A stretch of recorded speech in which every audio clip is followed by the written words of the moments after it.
actually have some vending machines in addition to that. There we go. We'll go there. Okay. Let me just. Actually, these guys Do we get time out or no? Sure. Yeah, I didn't know. Okay. I wasn't Whatever sure. you need for the day, right? At that point, we're gonna do a lot. No, yeah, you can do whatever Okay. you guys want. It's up Okay. to you. All right, sounds good. How you doing, girls? I'm sweating. No, we lost. We won. No, we just. Now we play again. Yeah. I got it. How'd you do? What? How'd you do? We won. We played. Good luck. Have fun. You eat the candy. I don't think I need it. I haven't earned it yet. Yeah, we won. I think it was 22. But then we lost. Yeah, we won the first one, 25-22. And I think the last one was 25-16. Yeah, the only one I don't know. That's the only one I don't know. She's the only one I don't know.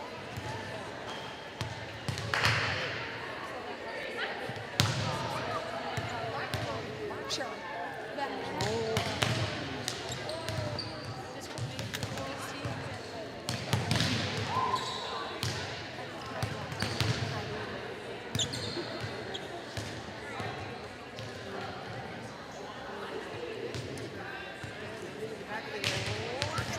How can you get out? I used to do this in tape when he was Well, I think we're on the air. So if you want to come and give a... Can I get the address quick and throw it on our socials and on yours? Got it. Should find it. Why don't you try it first, see if you find it. Yeah, you got it.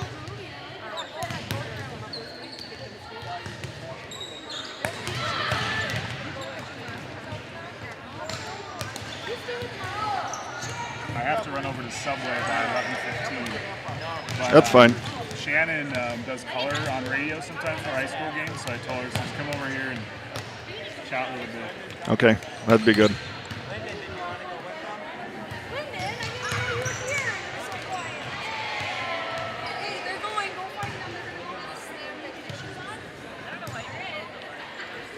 I don't either. That stuff is so mysterious to me that how it all works.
I don't know if I have that enabled here.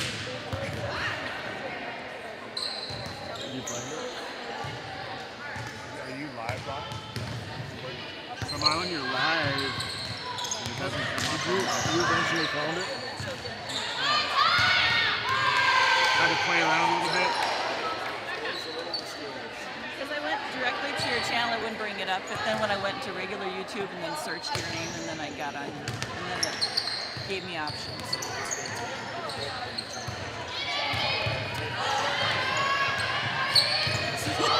You're talking to the tech illiterate here. Yeah.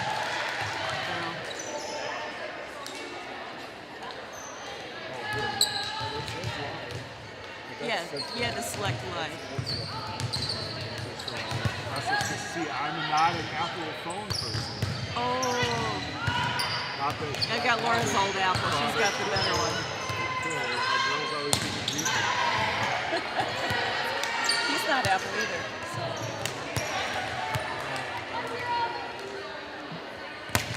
Oh, there you go. Got it. Just kept searching it. Eventually it popped up, yeah.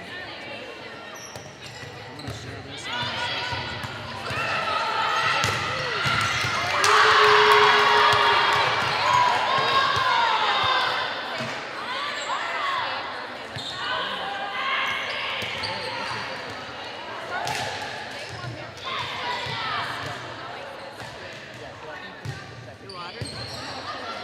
Water girl?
All right, ladies and gentlemen, hopefully you're following us a little bit online here. We're getting things set up here. We want to tell you a little bit about what is going on, where we are. I guess first of all, it's Saturday morning here, and we are on James Gremmel's court at the Cougar Sports Center and the University of Minnesota Morse campus. And we are really happy to be here today to bring you coverage of the Katie Reitsma Benefit Tournament. And I am joined now by Minnesota Morse head coach Joe Susanguth. Coach, welcome, and maybe you can give us a little lay of the land here, what's going on today. Well, first, Jim, thanks for taking the time and bringing your talents to our campus. And to share with those who might not be able to make it here today. Just what we're doing, and if the weather's not going to cooperate outside, we might as well be inside and doing some volleyball. Just to give you a background of kind of how this idea came up, and I will say that the team that's playing right now, the court that you're watching here in court 2, in the gold shirts, they're Sauk Center natives. Those are Katie's old teammates from high school, and it's awesome to have them represented. And so earlier this summer 22. Jill Claphockey, who's playing right front now on this court, she put together a grass tournament in hopes of, doing what we're doing today is just playing for Katie, right, and being able to help her and her family through, which is just a bump in the road for her to overcome. And those who know Katie the best knows that she's approaching what she's doing with her physical therapy right now and her speech therapy the same way that she did in the volleyball court. Her tenacity, her grit, her work ethic, all those tools and skills that she developed from Sauk Center, and then growing up on the farm and then coming here to the University of Minnesota Morris. Those are the things that we're trying to embody today with this tournament. It's there's all the entry fees today are going to Katie and her family, and but today is more about volleyball and enjoying volleyball, just like Katie did. And I'm thrilled that we got this type of a turnout, and we actually had to turn teams away because we didn't have enough courts for them here at the CSC. So when Jill got her grass tournament started over the course of the summer, I said, at some point and some time when it works out, I want to find a way to fit us in some capacity, being Cougar volleyball, Sauk Center connections, volleyball enthusiasts, you name it. That's what we're trying to get to, was to provide that element. And regionally here in Morris, you don't see a lot of women's sixes tournaments as well, so we're trying to grow the game that way and providing opportunities for those who maybe didn't know Katie or haven't met her yet. But we want to make sure that we're growing the game in this area. So it's been fun to see the response. It's been uplifting to hear the support and the thank yous for doing this and holding this event. And for us on a personal level, for our alumni to come back and support Katie and Cougar volleyball, we can't ask for anything more. So it's going to be a fun day of volleyball, and it gives our Cougars this year a workout as well. So we haven't played anybody but ourselves all spring, so for us personally, it means a lot that these teams come out and just give us some different looks and whatnot. Sure. Maybe for those who might be tuning in that don't know, just give us a brief kind of a summary of what happened to Katie and kind of what her current status is. Yeah, Katie's had quite a journey. So it's almost been a year now, since she was out on the family farm, and those who have been in Minnesota were susceptible to storms at any time of the year. And we ran through a tough stretch here in west central Minnesota for a while where we had some severe weather that came and went. And Katie was out working the farm, and I don't have the story down to precise, but from all accounts, from reading the Caring Bridge website and her journey on Facebook, which they've done an awesome job of updating the things that she's doing there. But she was out, trying to save some calves that were out in the fields there, and the gusts and the wind, and there were tornadoes in the area that day, and unfortunately just kind of was overcome with debris and knocked her out unconscious. And since that time it's been just a day to day, what are we going to get from Katie today? And she's always responded, and it's, and those who follow along on Caring Bridge and Facebook, you can see how far she's come and how hard she's working. And the most recent post on Caring Bridge shows her going through some physical therapy elements, and She's been working. I mean, even the videos that they don't see, I mean, that's her full-time job now, is just, building herself back up. But like I mentioned in the onset, the tenacity of which she's going after this is similar to how she approached the game of volleyball. And it's been uplifting, it's been motivating, and it's encouraging to see her progress. And knowing that if there's not many people equipped to do the things that she's doing right now, and she's got a great support system in place. She's currently, I believe it's just either within Chicago or just outside of Chicago at the Rehabilitation Center there. So yeah, she's a little bit further away from Minnesota, but hopefully today, her family or caretakers can take a quick look, see some familiar faces. And our goal is to, bring some people by, Jim, and have a conversation with you and with me, and just to put faces to names and get some faces on camera and chat a little bit about volleyball and what they've been up to in life, and just continue to build community. That's what I told our girls this morning. It's today we're working on volleyball community more than we are trying to win matches. And so again, yeah, long-winded answer to a very simple question, but we know she's working extremely hard, and that's Katie for you, right? I mean, I'll talk about it probably at some point today, but I really wanted Katie after she graduated from here. We were fortunate that she was a student assistant for me my first year, and I tried like darn to keep her here because that's how valuable I saw she was as a staff member, as a coach. Right. But she was so driven on helping back home and helping on the farm, and I don't think I could paid her oodles and oodles of money, and she still would have went home. And that's what you'd expect. That's her character. That's her work ethic. That's the pride that she has in her family. So today we're trying to match the tenacity that she takes on each day with.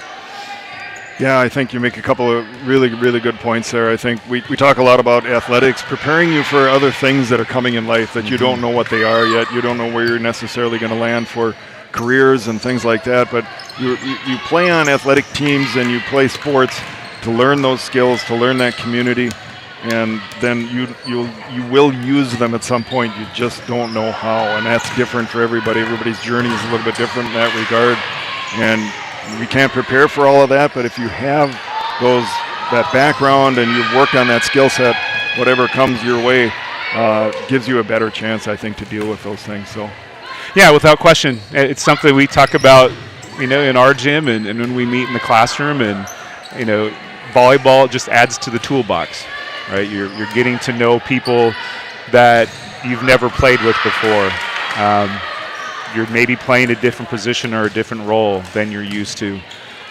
All those things prepare you for whether it's family life, your workplace life down the road, to where you're working with people you've never worked with before. You have to learn a new set of skills sometimes. I mean, the parallels that we can draw, they're endless in some ways. You can write a book and then some about it, but right. She's, Katie, we're talking about Katie too. She's an All-American here, and she, I brought my Ridgewater team out here to scrimmage Morris before I took over here. So it was my last year at Ridgewater, and we came out here, and in fact, some of those girls are playing today that I coached that were here that one year, and played against, the teammates that, of Katie's that are here today, and she's one of those unique ones, and I watched Katie play in high school as well because I wanted her to come to Ridgewater knowing that she was destined for a four-year school for sure. But she's one of those that could serve, receive, and pass 2/3 to 3/4 of the court by herself. Her court IQ is phenomenal. Her quickness to the ball was superb. I've had an opportunity to work with athletes at every level from Division I through down to junior college, and she's one of those that didn't have to play here. Right. She could have earned a scholarship at a Division II, and I could argue at Division I level, but her talent was extreme, and things that you can't teach, she just knew. And her volleyball IQ was something that, we were blessed to have, after she finished her 4 years here, and she had a semester to finish up. And, at that time, we had, Marissa, who is, we'll hopefully talk with her later today, another All-American, same grade as Katie, and both of them, just led that crew. And so getting back to where I was going before, we had to find a new libero, new defensive specialist, and you don't fill Katie's shoes. You just don't. You try on new shoes on a team to see how they fit and how they work. And so we ended up navigating through and going through things in the preseason. We ended up with Alyssa Eukstead as our libero, and she was a freshman from Jamestown, North Dakota, and I'm sure she'll swing by and talk a little bit later, but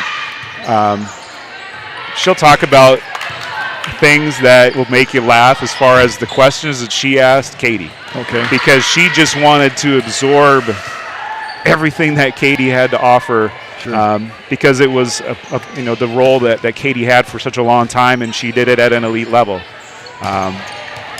So it's going to be fun today to connect with those who Katie knows well and her family, and talk a little shop with volleyball and see where they're at in life, and hopefully it leads to some good stories today, Jim. Oh, that sounds good. I know you have to run here in a couple of minutes. Maybe give us just a little bit about how many teams are here, what the format is, and maybe kind of where some of them are basically from. I know they kind of put their own teams together, but just talk about that real quick.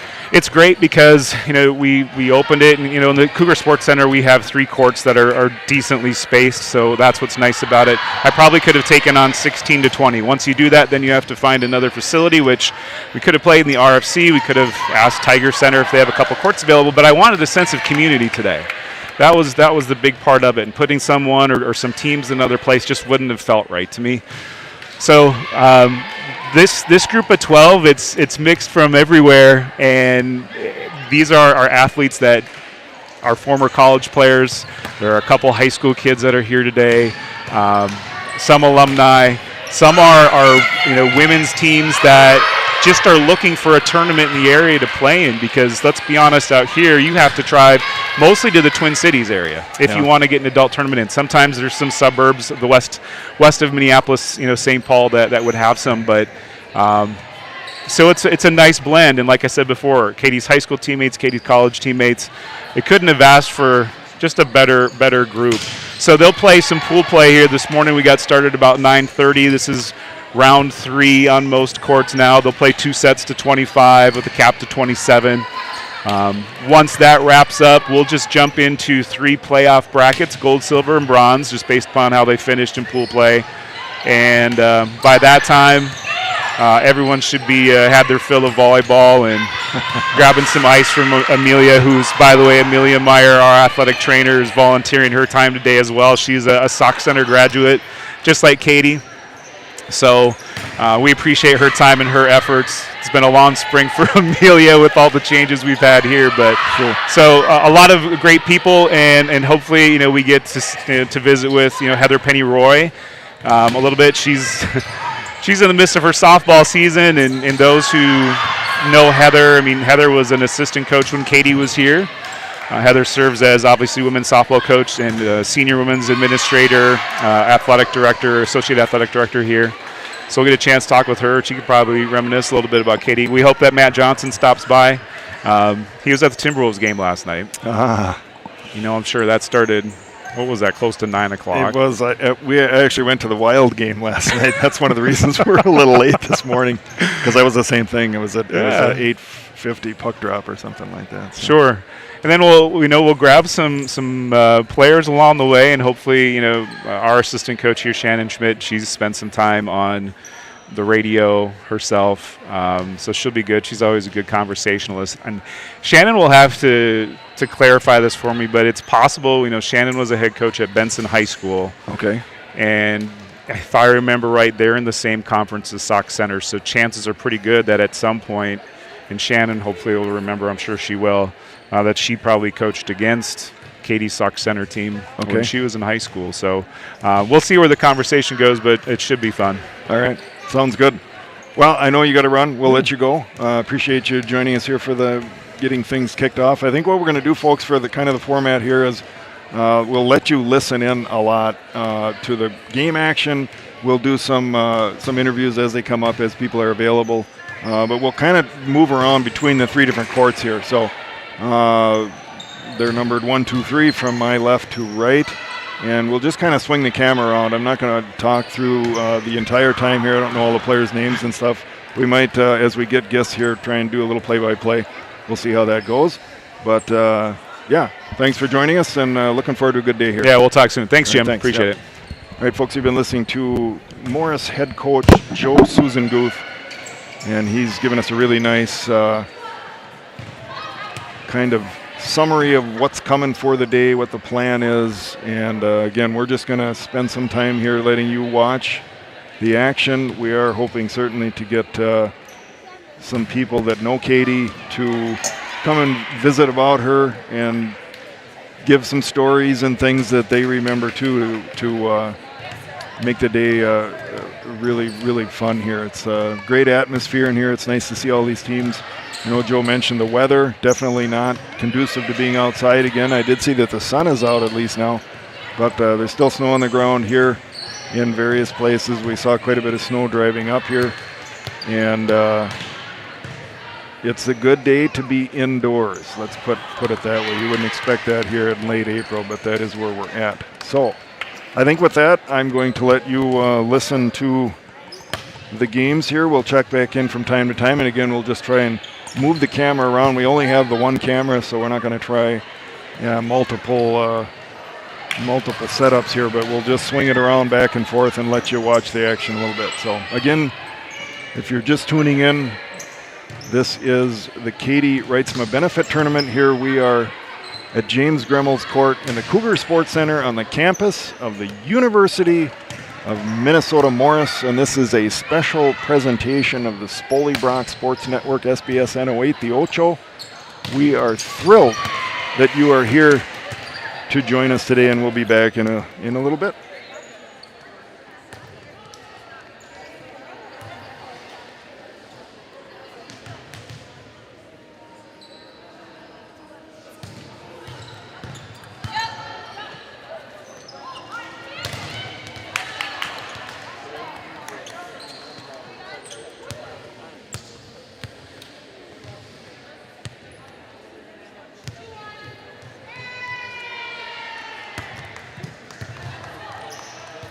This is Heather.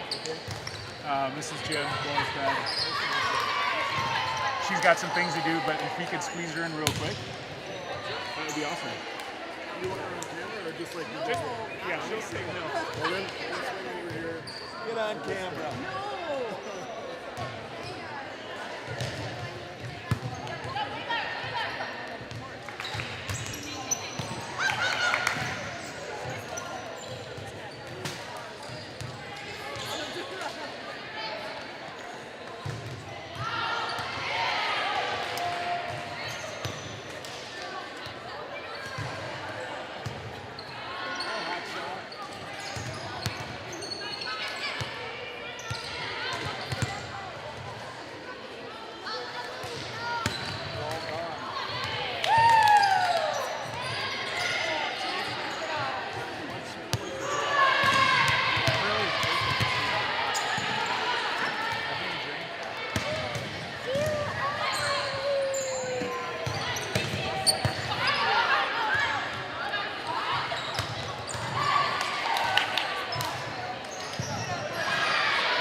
that sound? You hear I okay? can hear you, All right. yes.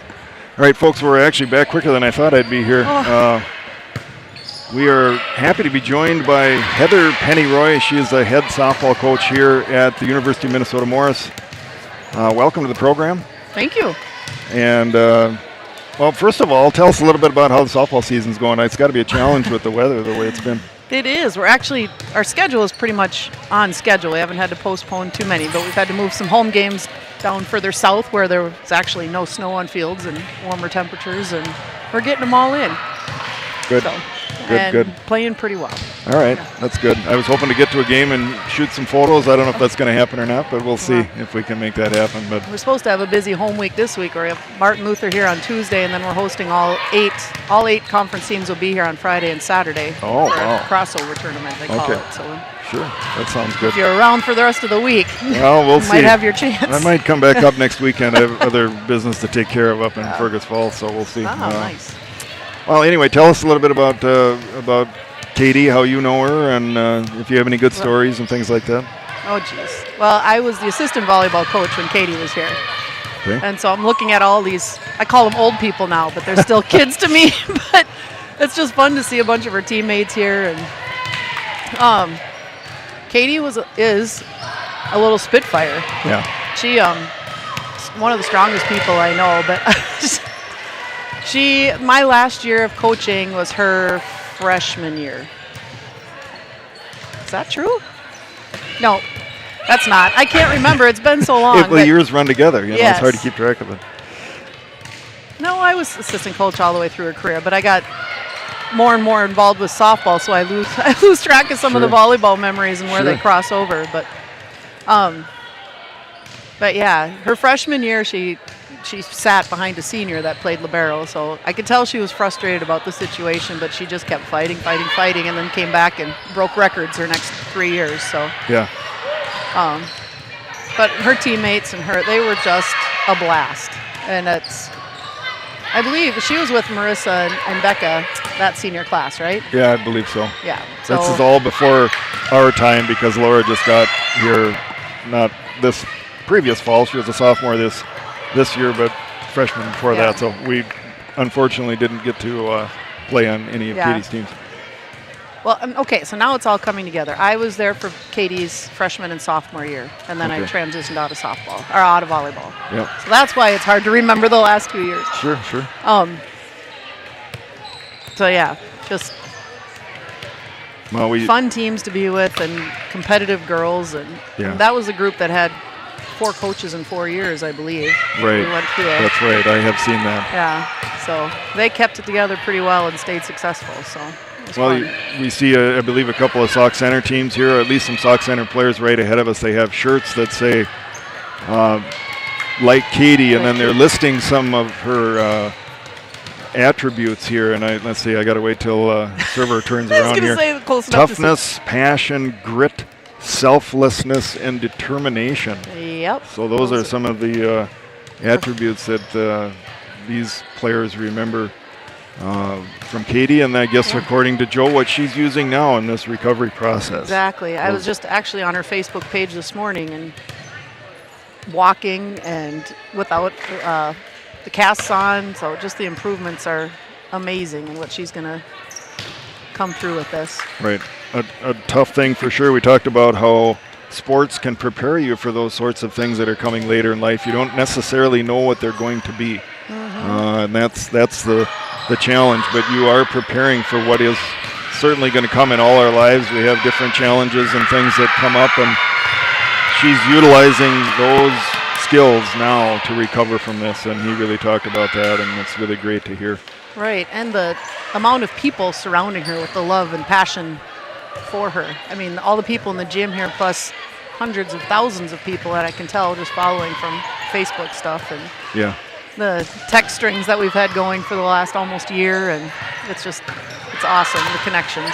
Yeah, and Coach mentioned that too, this community, the sense of community that you see here today with all of the people and teams that are present, and also, like you mentioned, all of the support that's come together for as part of this recovery process is all part of that community. And, we've certainly experienced that in volleyball and all the years that we've played club. with Laura's teams, all the people we've met. There's just hundreds of people that we've met through this sport and the places we've been and things we've done, and close friends yet that we know from club. Life would look completely different if we didn't have volleyball in our lives. It really would. And Exactly. it's really, really something to see, and it's a very, very good example of it here today.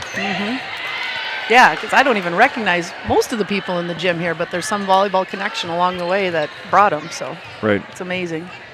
Yeah, it's very good. Well, I appreciate you letting me Any other say a thoughts? few words. Just keep fighting, Katie. Yep, that We're sounds all good. here for you. All right, appreciate it. All right, thank you very much. Yep, Yep. bye. All right, we've been talking to Heather Penny Roy. She is the head softball coach here at the University of Minnesota Morris. And some nice words there for Katie. So I'm going to take another break here. We'll let you watch the action. We'll try to move around on courts, especially ones that are active. Right now we're looking at the Sauk Center team straight ahead of us, and there is some real talent on the floor here. We've been watching here for about a half an hour and seeing some fantastic plays here made by these players. So hopefully you can enjoy that, and then we will, as we have guests that are able to join, we'll bring them along in here. And that's kind of the theme of the day. So appreciate it. My name is Jim Welbrock. Again, this is the Spoley-Brock Sports Network, SBS N08, the Ocho. And this is a special presentation for us who are watching the Katie Reitsma Benefit Tournament, coming to you live from Morris, Minnesota. We'll be back in a bit.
who's doing? We're doing all right. They tip first.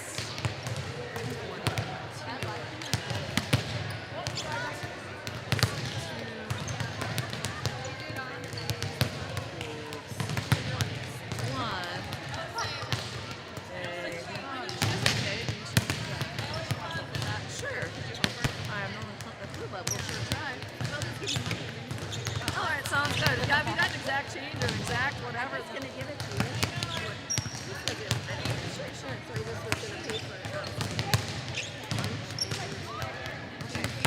Okay. Yeah. Signed up for the 6 sandwiches. Okay. So you just went to go get the sandwiches. Okay. Sounds good. Yeah. I will hold on to this. You want to do that? Yeah. And your name is just Michelle Sand. Oh, you're the Sand. Okay. Yeah. I will let them know. Thank you. Thanks for coming, by the way.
right, ladies and gentlemen, I'm going to check in with you here again just to let you know what you're watching. This is the Katie Reitsma Benefit Tournament here. We are on the campus of the University of Minnesota Morris, and I wish I knew the names of the players in front of me. I'm sorry I don't know that. Maybe we'll pick some up as the day goes on here. We're on court number 2 and seeing some fantastic play here. We'll try and commentate a little bit as we go here. Going for line there on our right side, that one just a little bit wide. Some really nice serves being put into play here. These are some really talented players out on the floor, so fun to watch them come together and be here for a great cause today. And I think as I say that, they are at either a set break or perhaps this match is over. So again, we talked a little bit about the format earlier. Some pool play going on right now. 3 courts, 4 teams in each pool. So everybody has 3 matches, and that schedule is all sort of laid out as far as to whether you play or rest. After that's done, what Coach Joe said is there's going to be 3 brackets that are going to take place, and we'll try to cover the whole thing for you here. I've never run anything quite this long on a live stream, and we hope that the coverage will hang in there for you. But most of the courts not active right now. We're going to send it back over to court number 3 here, and we'll let you watch the action over here to the right of our broadcast position. So again, I'm Jim Welbrock. We'll check in with you here in a little bit, and hopefully you're enjoying the coverage here. If you have any questions, I don't know that the YouTube chat is turned on that I would see it. I think you could use it, but I'm not sure that I've got the right way to monitor that here. But if there is concerns or whatnot, we can certainly work on that as well. So again, this is a special presentation of the Spollybrock Sports Network, SBSN 08, the Ocho. We are happy to have you along with us here today. And again, we hope to get some special guests as the day moves along and as players and others that are around the event today are able to join us. We'll bring them in and hear some stories about Katie, and we've already heard some of that from some of the guests we've had on the air. So we'll come back to you shortly. Enjoy.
sorry, I didn't want to ruin it. This is like, that gives me anxiety.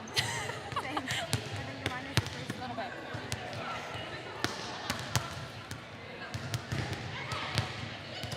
Do you guys split with? Yeah. They were good.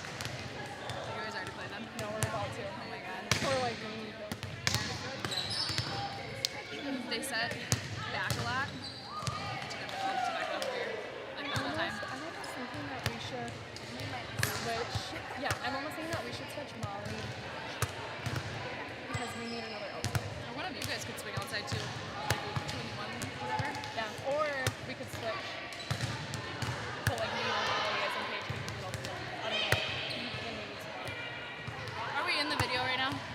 Oh! Hi, Katie. I'm so sorry. Is she on there right now? Hi, Katie. Hi, Katie. Hi, Katie.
Good, we want them on. I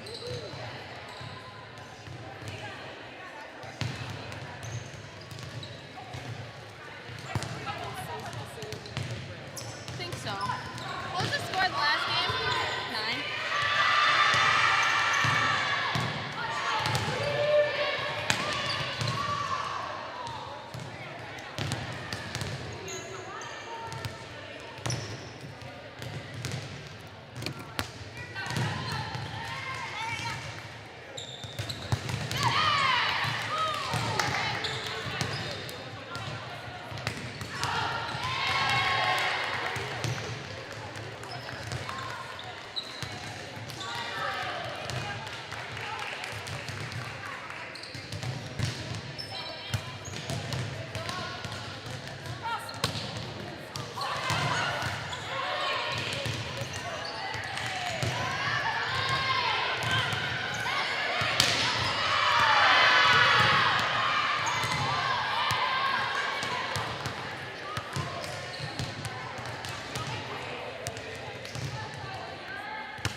All right, ladies and gentlemen, we're back here again. Let's see, where do I have you looking at? The match here on court 2 is done. We're going to swing you over to court number 3 and try and zoom you in here a little bit.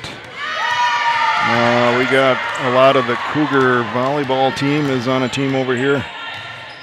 And hopefully you can see through there. We'll leave it about there for now. Get a nice view of Coach Susan Goosehead every once in a while walking through.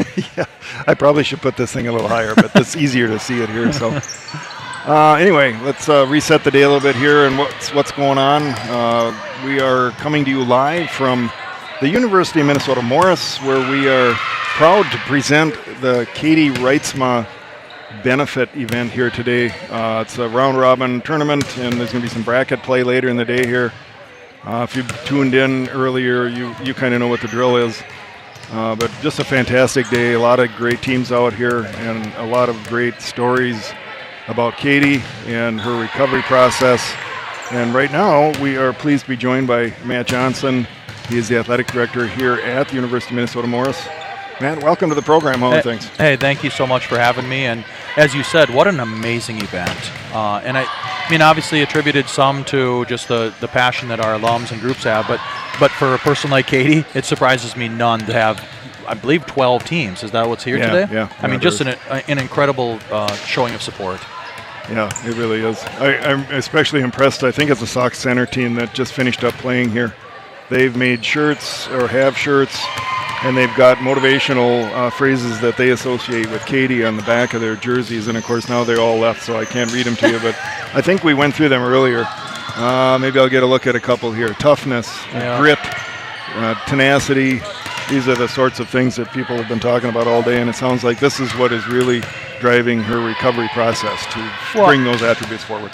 Without question, and a saying on a shirt or something that means something to them personally, it's all just special because of who Katie is as a person and the amount of, you want to talk about toughness and grit, thinking of, and for those of you who have had a chance to follow her amazing recovery, I mean, those are exactly what's on display. The same way that she played volleyball for the Cougars. That's the reality with it. That I'm just, I showed up today just not knowing quite what to expect, and I look out here and see 70, 80 faces, whatever it is, and it brings a smile to my face.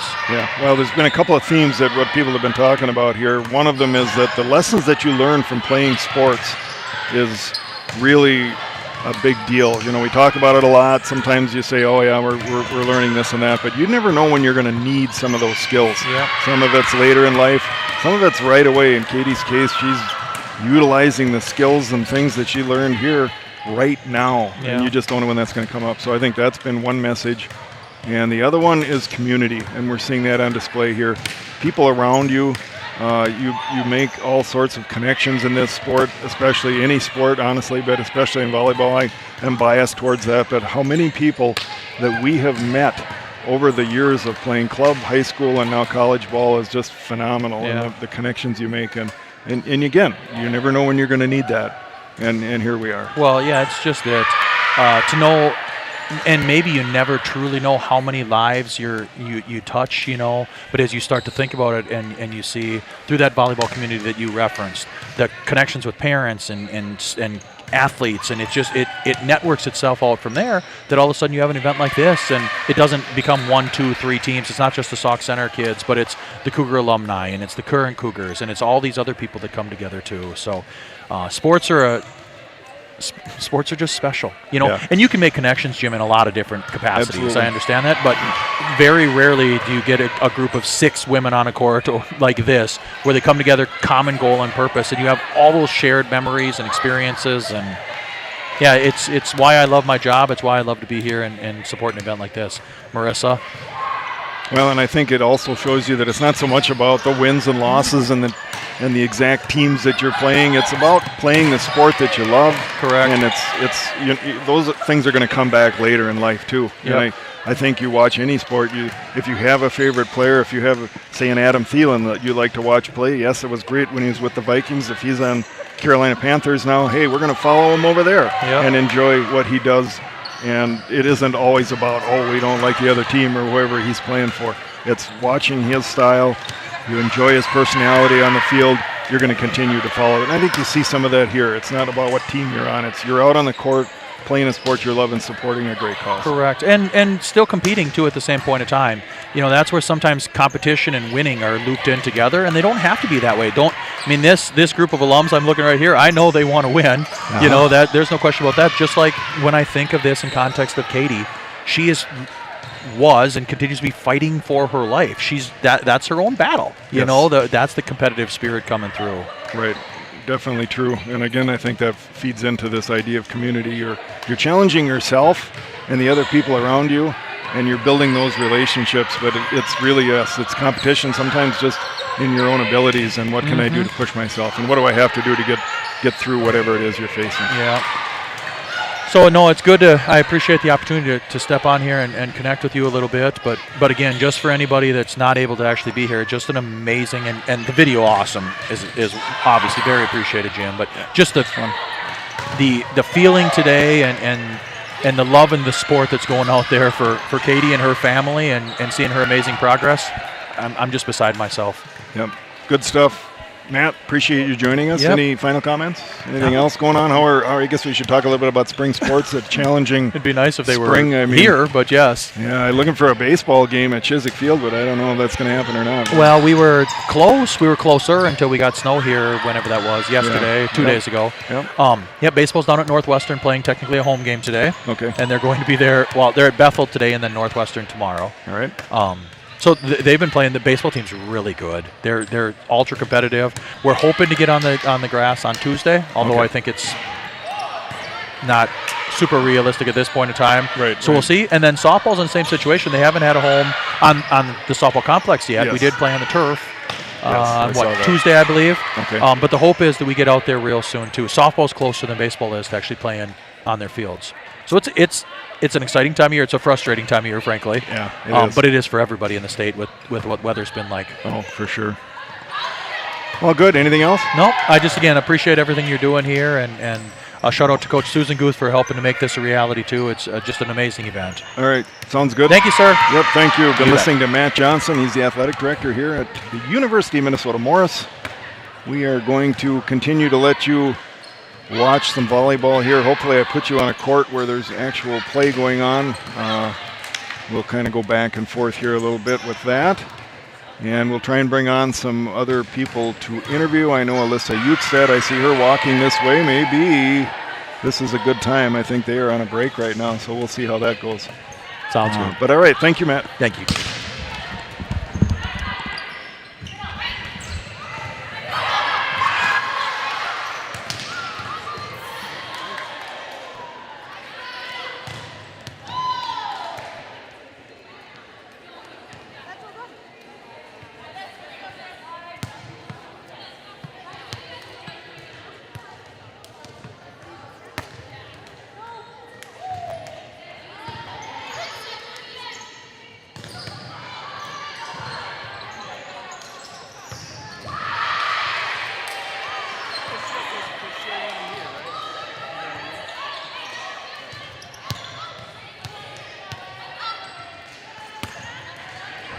All right, we're going to keep right on keeping on here. We are now pleased and thrilled to be joined by Alyssa Utstedt. She is a Cougar volleyball alum and the head coach of volleyball at Hancock High School. Yep. Alyssa, how are things? Welcome to the program. Thank you. Yeah, things are going great. It does feel weird kind of being in the adult life, but things are going well. Good. So you're playing on a team of, tell us a little bit about your team and the day. How the day has gone so far. So far we've won all of our games, and so that's been really well, which a little surprised because our team's just a bunch of randoms. Like we have Lane Herman, now Lane Peterson. I played with her. She was my setter my freshman and sophomore year, and then her sister who played at Gustavus is with us. I have Kennedy Geller. She was our middle for 4 years here at Morris, and then the other two, Leah Bruder, now Brugden, she played here for a year, and then she went to Valley City State, and then her friend Claire, who played at Valley City State. So just a bunch of randoms put together, but we found a connection right away, and so we're doing pretty well. That's good. That's another thing that I think is fun about this. It isn't about the teams you necessarily played on in the past. You join up with new people and are able to go out and have a good game and a good time, and that's just fantastic. Absolutely, and I just wanted to get a full team together so we could play in this tournament because this tournament means a lot. Like it's not to win, it's just to have fun here. So Right. So, got some Katie stories? yeah, so I never played with Katie, but she coached. She was a volunteer, like assistant coach when I was a freshman. Okay. And I had some pretty big shoes to fill coming in. Like she was a libero for I think 3 years here, and she was the dig record holder, and she's amazing, and I still look up to her to this day. And coming in as a freshman and starting libero as a freshman, I was like so nervous and I didn't know what to do. And I looked to Katie every single ball. Like if you asked her or Joe, like you'd be like, yeah, Alyssa would ask everything. And so I was just so grateful, or I am still so grateful to this day, because she just helped out so much, and it was amazing to have her there with me and help me figure out how to be a libero, because I never played libero before. So Right. Yeah, that's got to really be nice to have somebody that's got that much experience and skill and the ability to sort of mentor you, and then you're able to pass that on too, and that's really nice. And she did, and she was such a good mentor and a good role model, and she straight up told how it is. Like that's who she is. She is like, is just gonna tell you how it is. Like if it was like, Alyssa, get your head out of your butt, she said it, and I was like, okay, you got it. And then it was just so good to have her there, and I loved it. Yeah, that's kind of the themes that we're hearing, the same sort of things as we talk to different people here. One of them is this idea of community. Yeah. People coming together. You know, you never know when you are going to need something like this, and what your life holds and all of that. And none of us know that, but when something does happen, to see this kind of reaction and the community come together is just amazing. It is amazing, yeah. And one other thing about Katie, she is a go-getter, and as a libero, and when I was touring Morris and I would watch a couple of the games in person and online, like just watching her go after balls and taking charge on the court, I was like, I want to do that. I want to be her. So me having the opportunity to fill in to her shoes was amazing, because I had a good role model to look up to. Yeah, you see some of I think one of the Sauk Center teams, they have the yellow shirts, and they've got her name on there, and then all of these different attributes and qualities that she possesses. And every single one of them are true. Yeah, that's really nice to see. And again, I think that's going to really go a long way in her recovery. You follow those things, you learn that as part of sports and other activities that you take part in. Yeah. And now is the time when that stuff pays off. And absolutely. That's really good for her. So. Yeah. So Hancock in the fall, what's the scouting report on the Owls? And well, I just had a volleyball interest meeting like the first week of April, and I had it for the 6th through 11th grade girls, so it'd be 7 through 12 next year. Okay. And I had 40 plus girls come out, and that was more than I expected, and I am so thankful that they were wanting to give it a shot. I have some girls that came out and they've never played volleyball before, and they came up and they're like, Coach, like I've never played before, I'm nervous. I'm like, well, this is my first year, we're going to be on a learning curve together. And so at that meeting, I just really told them that I really want to like change the program here and my expectations, my goals, and all that kind of stuff. And I told them that I'm a very positive person, and I'm big on that and big on team chemistry. So we'll be working a lot on that. So it'll be, I think it's a good change for the Owls over there. So I'm excited. Yeah, I'm excited too to follow the team, and hopefully we can get down there for a game or two. And yeah, that'd be amazing. It's going to be really good stuff. Yeah, so. I'm really happy to stay in the area, and you know, being a Cougar alum, like I'm going to come back to those games, and I'm going to make my Owls, I'm going to make them come to the games here. So sure. You'll see us there a lot at the games. Well, and I think that builds it too. If they watch the older girls playing this sport and seeing where things can be and where you can end up, that's a big motivator too. It's got to be for young high school kids. So yeah, absolutely. Good. I'm excited for them. Good. Yeah. Anything else? Don't think so. All right. Thanks for having me. Yep, appreciate it. Yes, thank you. Yep. All right, that's Alyssa Eukstad. Again, she's Cougar alum here, and also the head coach at Hancock High School. It's going to be exciting to follow her career as she starts her coaching career out. So, well, let's see. We're going to send you back to the matches here. We'll try and move around a little bit to wherever there's actual play going on. Some of the courts are on a break here, I think. So we'll just kind of swing you around a little bit. We're going to step away, take some photos too, and try and get a few pictures from the event. And then we'll come back hopefully with a couple of more interviews here. And then I wouldn't imagine that it's too far away, and it will be time for the bracket play. So we've been in pool play this morning where of the 12 teams that are here, there are 4 each on 3 courts. They are in the process of playing each other. to determine what bracket they're going to play in, and then I'm certain that we'll have that here coming up in not too long of a time. So with that, I'm Jim Welbrock, and again, this is a special presentation of the Spolybrock Sports Network SBS N08, the Ocho. We are thrilled to be here to bring you the Katie Reitsma benefit event here, the volleyball tournament from the University of Minnesota Morris in beautiful Morris, Minnesota. We will be back shortly.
Well, what are the other teams? Let's look at those first.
pressure's on.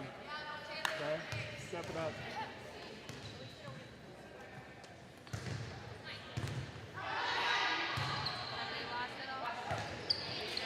So they split with us. Oh, these guys? Yeah, they split with those guys. They split with us.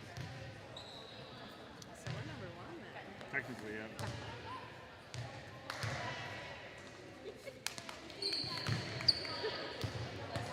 Who would have thought?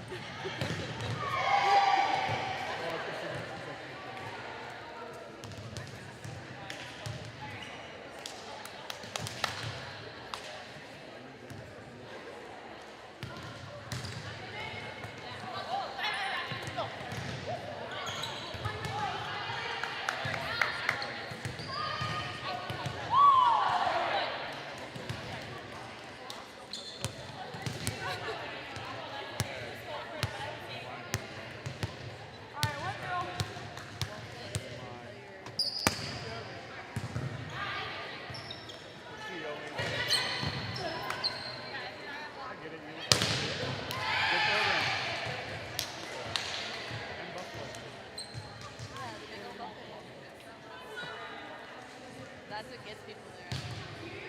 Yes. I'm so good.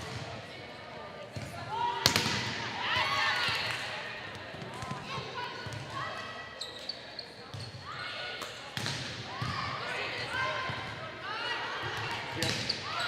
Well, I mean,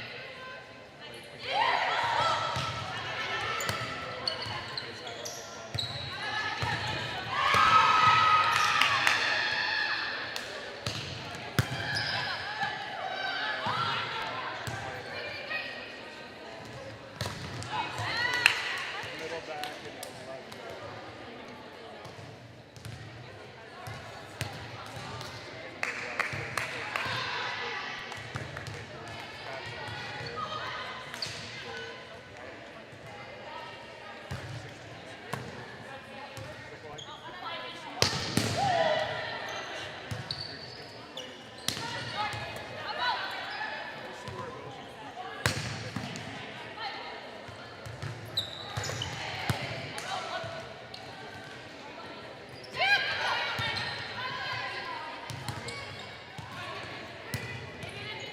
That would be my hope. I'd like us to end our season with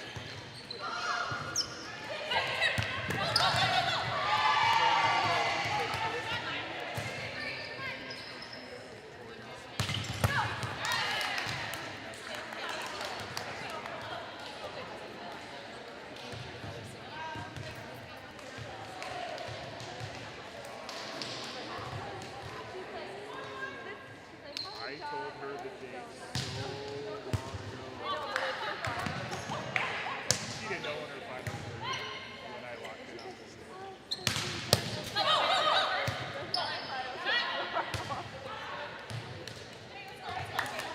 That's okay. Take her final stress out on it. I can handle it.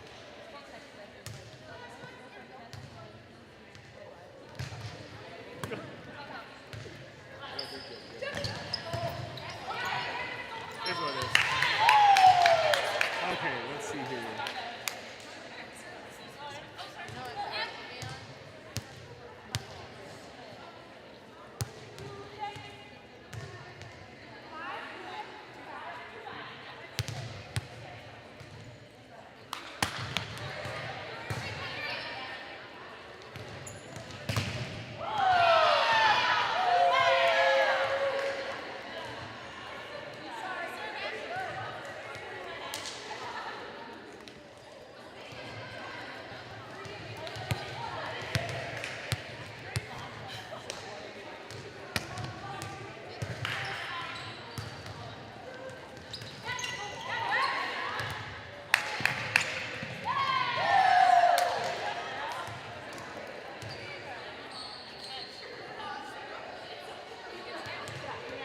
say go back and repeat I thought first one. the first one was yeah.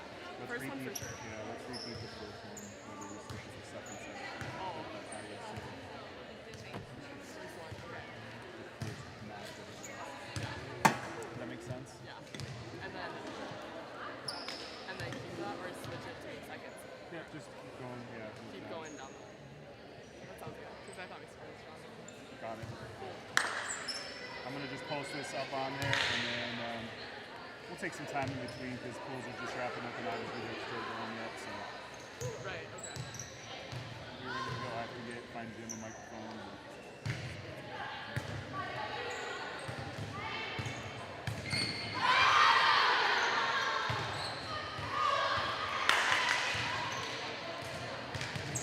Yeah. Thank you.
I'm gonna drive home with ice.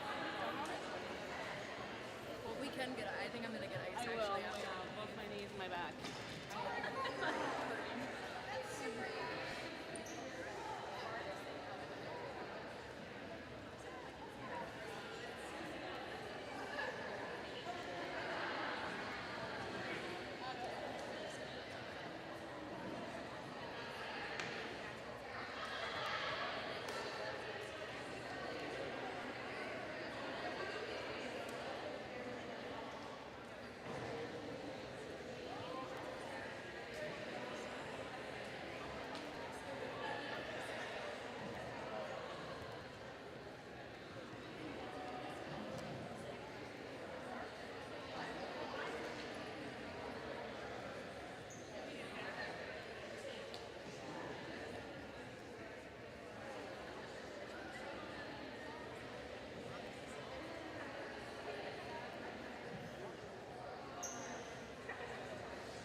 play Alyssa's team.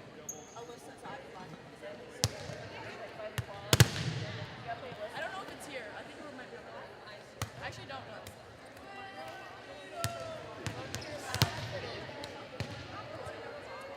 Okay, just kidding.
too. I need a roller. Okay. Will you text me that phone? Yeah. I don't know who any other people are. Washed up Cougs. So we play. Wash Up Cougs was on the middle court. I feel like they're the ones.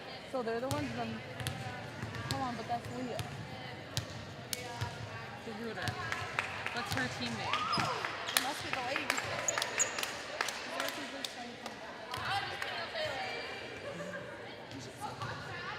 Yeah, I'm gonna walk up and go pee first, and then I'll come to you.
All right, ladies and gentlemen, we're back here with you at the Cougar Sports Center, James Grimmel's court.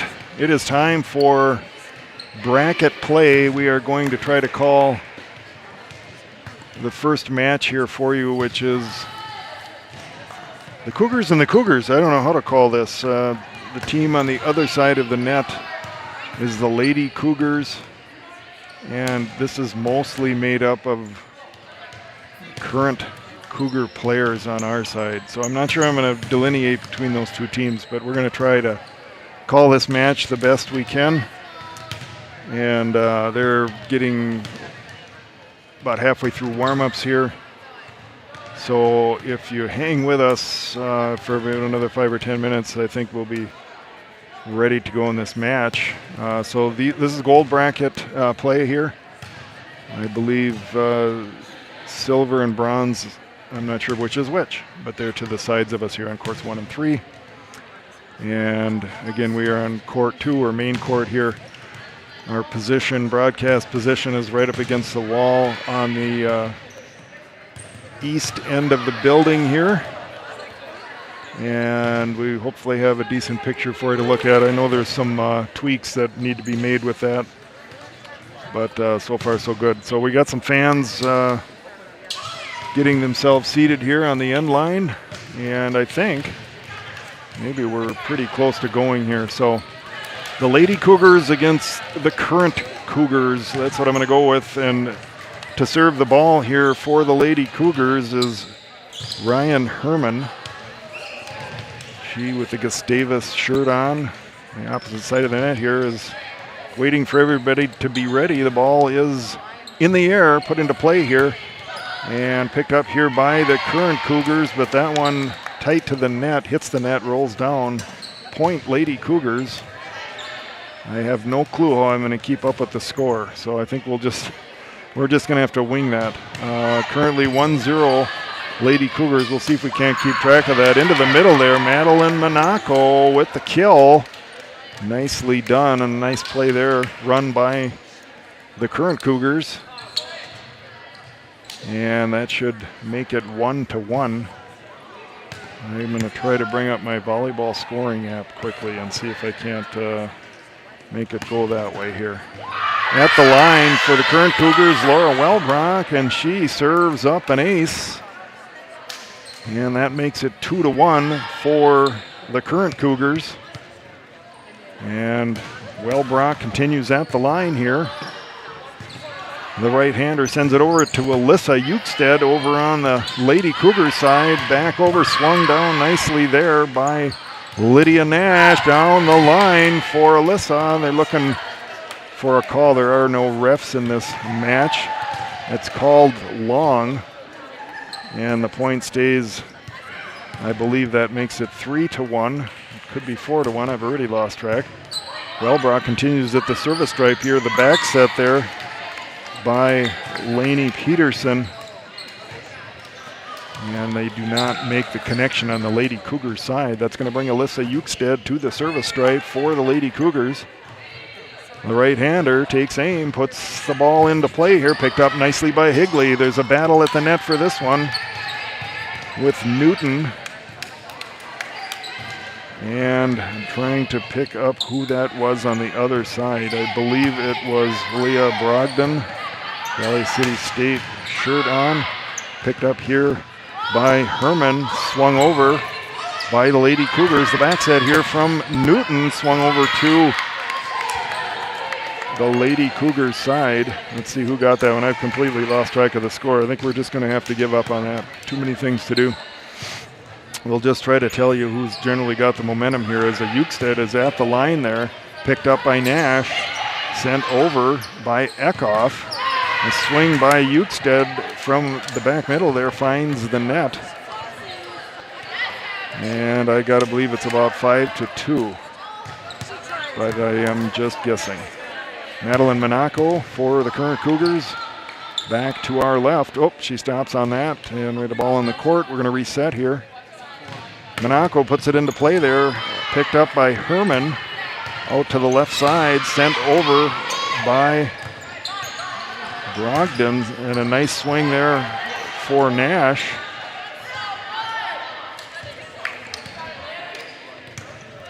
But that was wide to our right, and that is going to bring Kennedy Geller, another recent Cougar alum, to the service stripe. The Mankato product puts the ball into play here. Welbrock there to pick this one up. Newton, the bump set, over to Nash for the kill.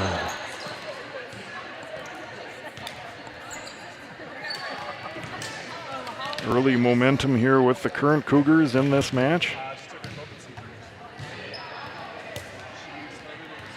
There's my scoring app. Now we've got a chance here.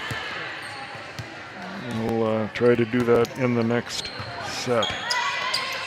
We'll have to work on that. All right, that's a point for the current Cougars here. It's going to bring Sydney Eckhoff back to the line. Looks over to Monaco for service direction. The right-hander, the Henning product, puts the ball into play here. Picked up there by Herman. Over to the left side, and it goes on the wrong side of the antenna. That's a point for the current Cougars.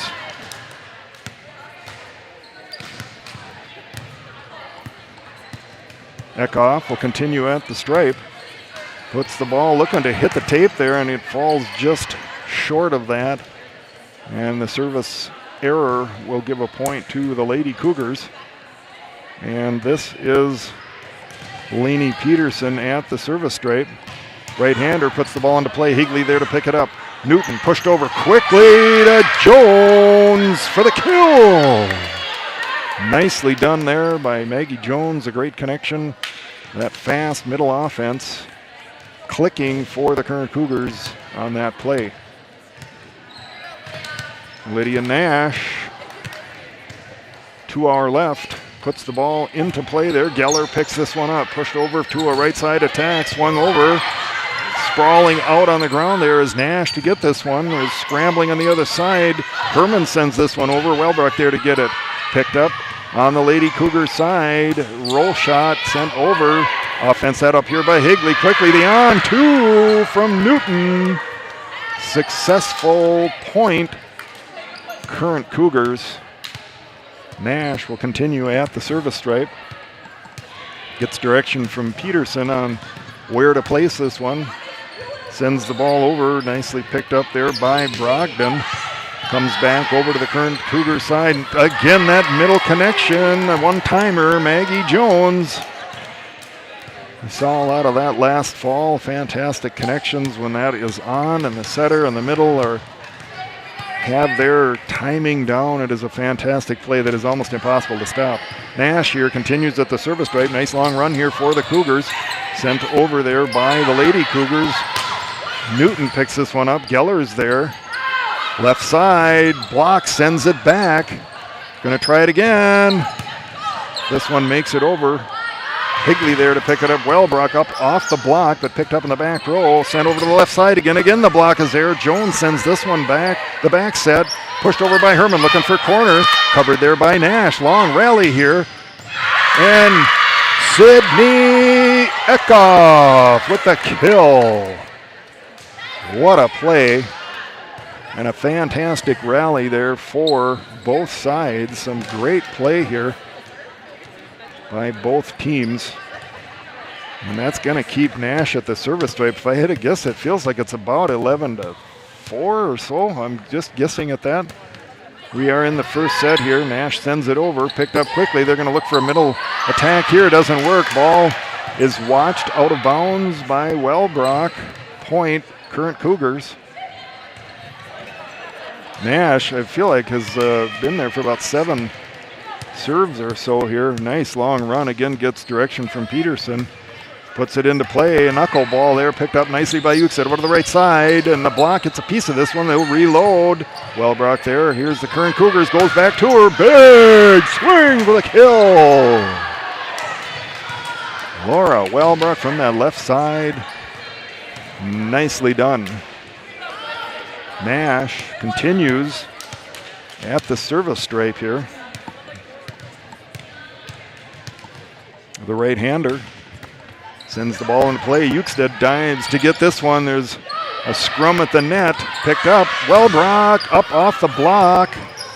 And they do get it up. We get a ball in the court. Hopefully nobody lands on that one. And we do get play stopped. Generally, there are no officials here today. Generally, the R1 would blow the whistle on a play like that to stop anyone from potentially getting hurt. Landing on a ball would not be a pleasant experience, but this one was caught in time. Nash back to the service stripe. We'll try it again here. Ukstead there to pick this one up. Quick into the middle, but it's over. And Jones sends it back. Geller unable to bring it up. Point, Current Cougars. What a run here for Lydia Nash. The Minneapolis native is going to put the ball into play here from just to the left of our broadcast position. We got our fans completely filled up here in this first gold bracket match. Higley there to get this one. Wellbrock roll shots this over. Falls in. And Nash will continue at the service stripe. That's got to be about 15 to 5, 15 to 4, I don't know, something like that. Geller there to pick up this serve. The bump set, a nice swing there by Herman, but picked up nicely by Nash. The back set over to Jones on the block, sends it back, but it's out of bounds. Point, Current Cougars.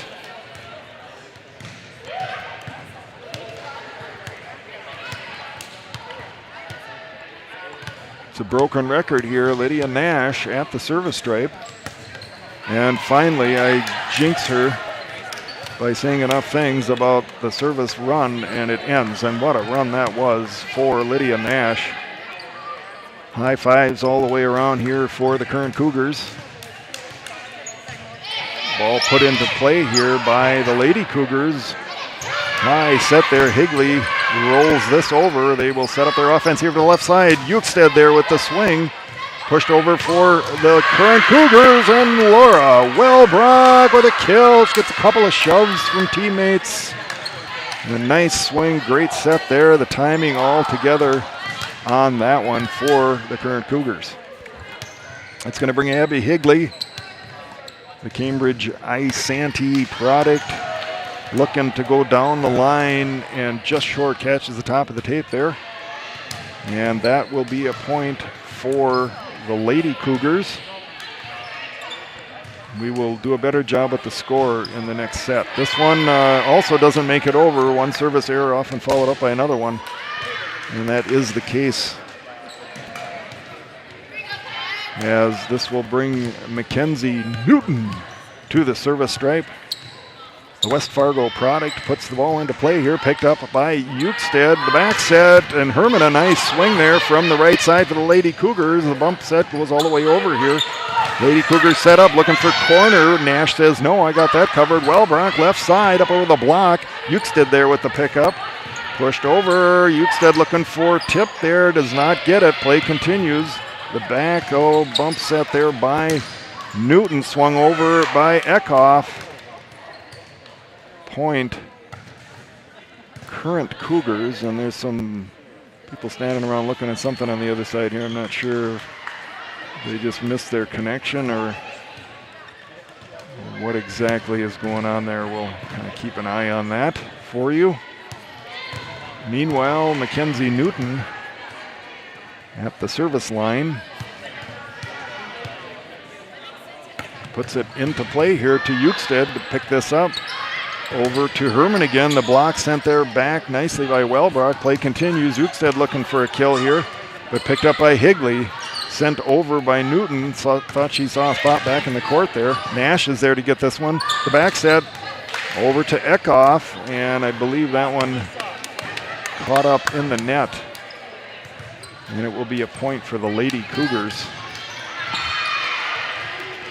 That's going to bring Ryan Herman to the line. Right-hander puts it over. Oh! I think that was on the line from my vantage point, but it is called long. I don't know.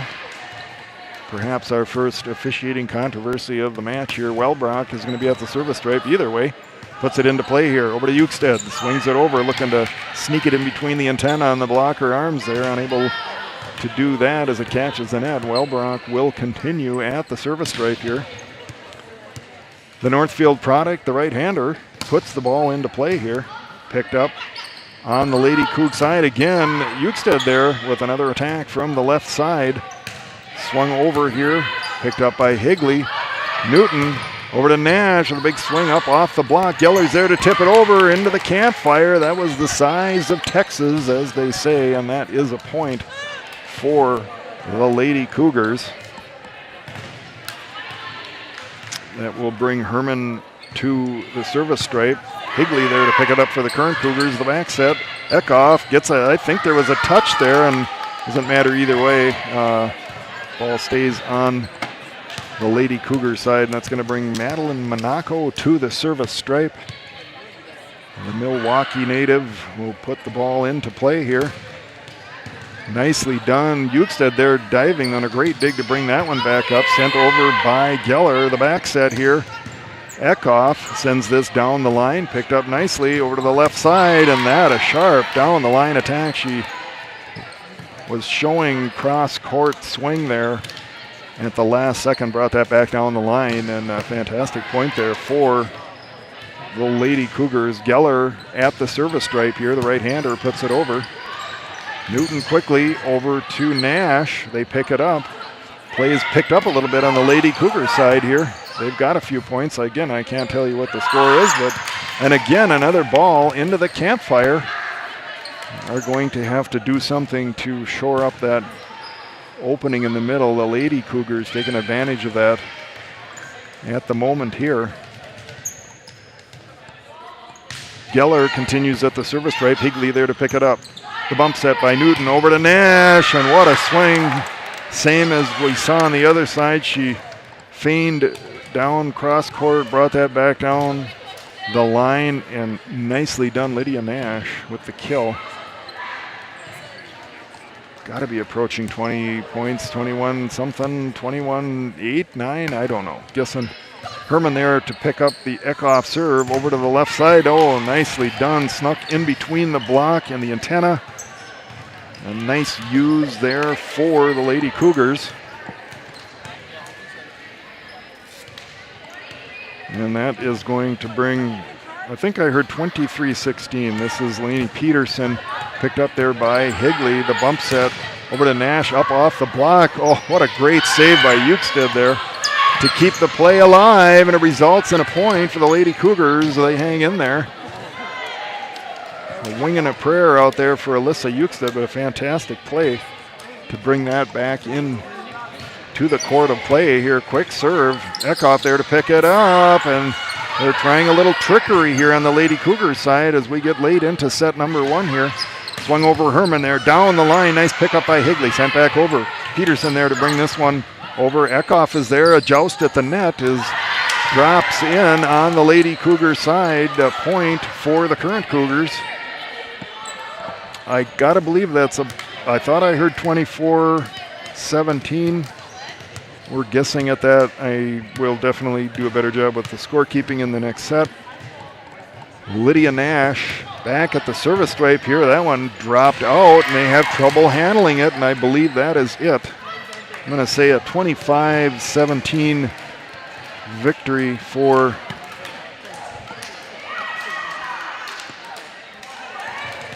the current Cougars, and they'll switch sides here.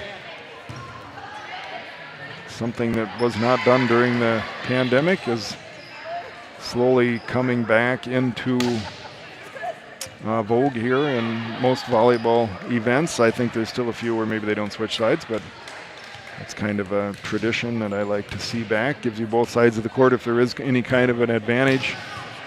Similar to basketball, you'll play on both sides of the net. Maybe in some facilities there's some odd lighting on one end, or there might be a dark corner if you think about a batter's eye in baseball, where they want a consistent backdrop for you to see a 90-mile-an-hour fastball coming out of.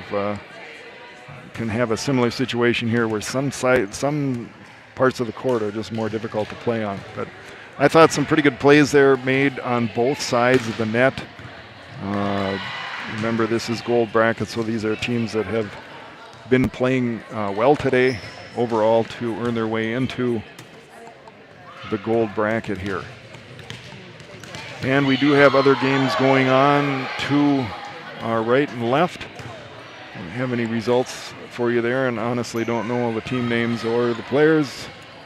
But it does look like everybody is really enjoying themselves here today. This has been a fantastic event. Again, if you're just joining us, this is the Katie Reitsma Benefit Volleyball Tournament. We're thrilled to be here to cover it on Spolybrock Sports Network, SBSN 08, the Ocho. As always, love covering volleyball at all levels, be it club, high school, college, other youth games. You can count on Spolybrock to be there to cover your event. So we have been thrilled to be asked to be a part of the event today. And just great to see everybody out enjoying this great sport on a day that it's not exactly pleasant to be outside. The sun is out, but it is around 35 degrees with about a 30-mile-an-hour northwest wind, at least here in beautiful Morris, Minnesota. Most of the snowbanks are gone, but not all. And we need a couple of more weeks here, and then I gotta believe that spring is sprung here. All right, we gotta be ready to keep score here. As Newton approaches, but then stops and backs up. Now the right-hander puts it into play, just skims the top of the net there. Nicely done. Picked up here with the attack for the Lady Cougars, and boy, that one was hard to read too, right on the line. And I believe that is going to be a point for waiting to see where they throw the ball. Yeah, that one does go to the Lady Cougars. That's going to bring Alyssa Eukstead to the line here. Recent alum of the program, and she sends that one long and takes some grief from the fans that have been getting themselves together here. That's kind of fun to see a little interaction with the fan base here. Eukstead picks this one up here after the service and sent over there by Zembeck. Gets a hand on that one. The left-hander, Anna Molstead, gets the kill here. I'm sure I'll still forget to punch the score in, but we'll see if at least it should be a little bit closer.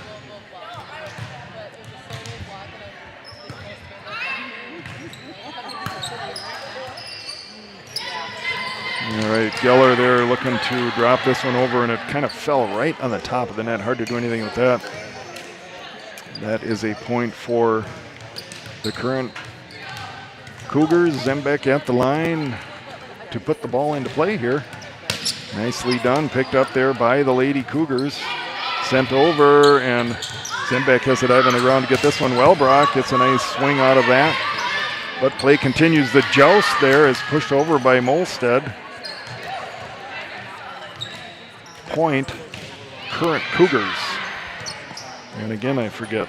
4-1 I have, but it could already be off. We'll work on that here. Zembeck continues at the service stripe. Drops this one just short. Looking to drop that short into the front court there, and it does not make it over the tape. It's going to bring Kennedy Geller, another recent alum here, to put the ball into play. Eckhoff there to pick this one up. The back set over to Molstead. That left hand swing on the right side looking good, but that one long.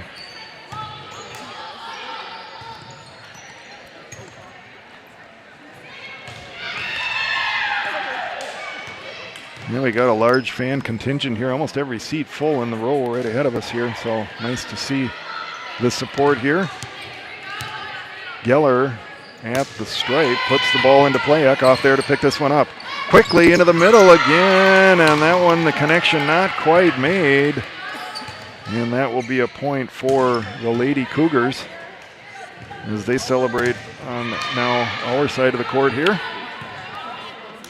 Again, if you're just joining us, Katie Reitsma Benefit Tournament. We are at the Cougar Sports Center. Wellbrock sends this over. Picked up here in the back row, pushed over, looking to Toole, and a nice play there for Brogdon.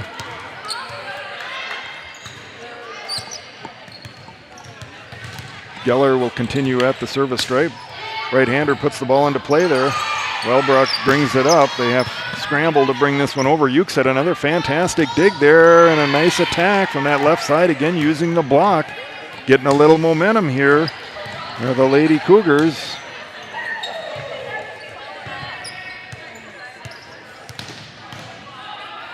Geller continues at the service stripe. Molstead almost over into the benches. reminiscent of the NCAA tournament where I don't remember what team that was, maybe San Diego State. They had a player that just went horizontal over the benches in the back of the court to get a ball. Actually got the ball back up. I think they won the point, which of course really makes the story great.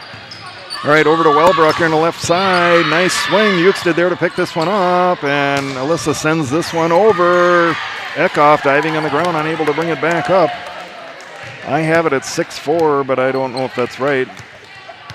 For the Lady Cougars here as Geller continues at the service stripe. It's got to be more than that because I feel like she's been there for a while. Molstead looking to get this up over the block, but they get it up. On Euxted, a nice attack there. Out of the back row, Zembeck. It hits the net. Point Lady Cougars. I haven't seen any timeouts called today, so I don't think there are timeouts as part of our process here today. But Geller continuing at the line here. Eckhoff there shanks that one. Cougars unable to bring that up.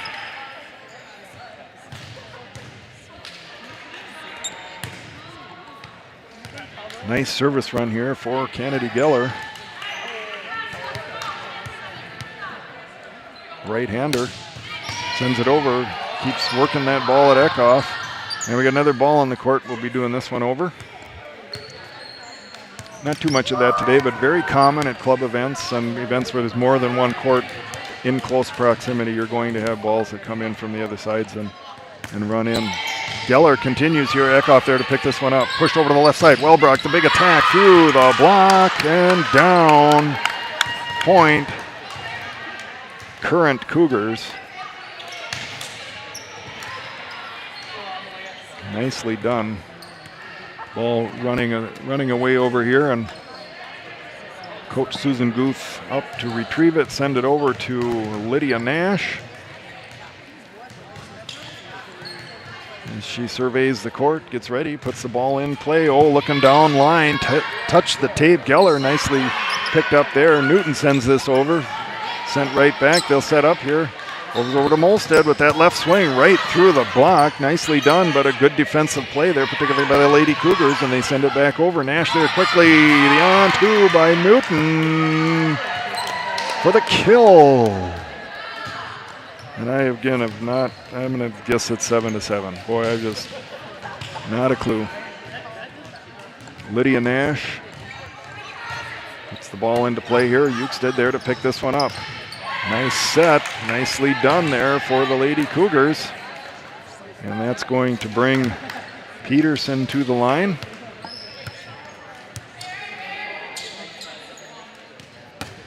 Sends it over, Zembeck there to get this one. The run through set over to Wellbrock. Euxted there nicely to pick this one up, pushed over the left side, swung through the block, nicely picked up in the back row by the current Cougars. Wellbrock looking down the line, Geller gets a hand on it, but unable to bring it back into the court of play. Point, current Cougars. It's going to bring Sydney Peterson to the line. The right-hander surveys, puts the ball into play here. Picked up by Brogdon here. The high set over to Herman. Swung up off the block there. Defense gets it up and unable to get a second contact on that ball. Nicely done there for the Lady Cougars. Brogdon at the service stripe. Back set. Wellbrock looking for the line. They are not fooled. Brought back over. Monaco with the block and the kill.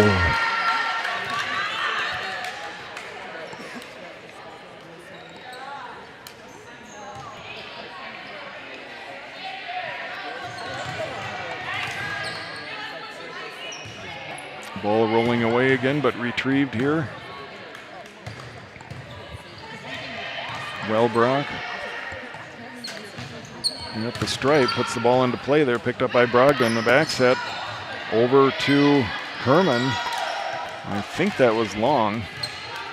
Couldn't tell from my vantage point here. Yes, Wellbrock continues at the service stripe. Right-hander puts the ball into play here, picked up nicely. There's a joust at the net there. sent over by Miller. Zembeck there with the attack. The block sends it back. Point, Lady Cougars. It's got to be pretty close. I would think maybe 1 or 2 points separating these two teams at this point. Remember, the current Cougars winning the first set. Miller puts the ball over here. Oh, and a nice swing there by Mary Kate. Back set by Peterson, pushed over by Newton, looking for a spot there, but Miller there to send it back over Brogdon. Zembeck again. This time the block gets a touch and then it falls into that space in the middle of the court that we call the campfire. Not much to do about that one. As Sydney Eckhoff, a Henning native. Fantastic athletic teams in Henning, Minnesota. The right-hander puts it into play here, but picked up nicely by Eustace. The back set over the right side attack. Zembeck not fooled, sends it back. Point, current Cougars. Eckhoff at the service stripe continues. Puts it into play here. Picked up by Eustace. Goes back to her. From that left pin, looking cross court, just wide. And a nice swing there by Alyssa Eustace.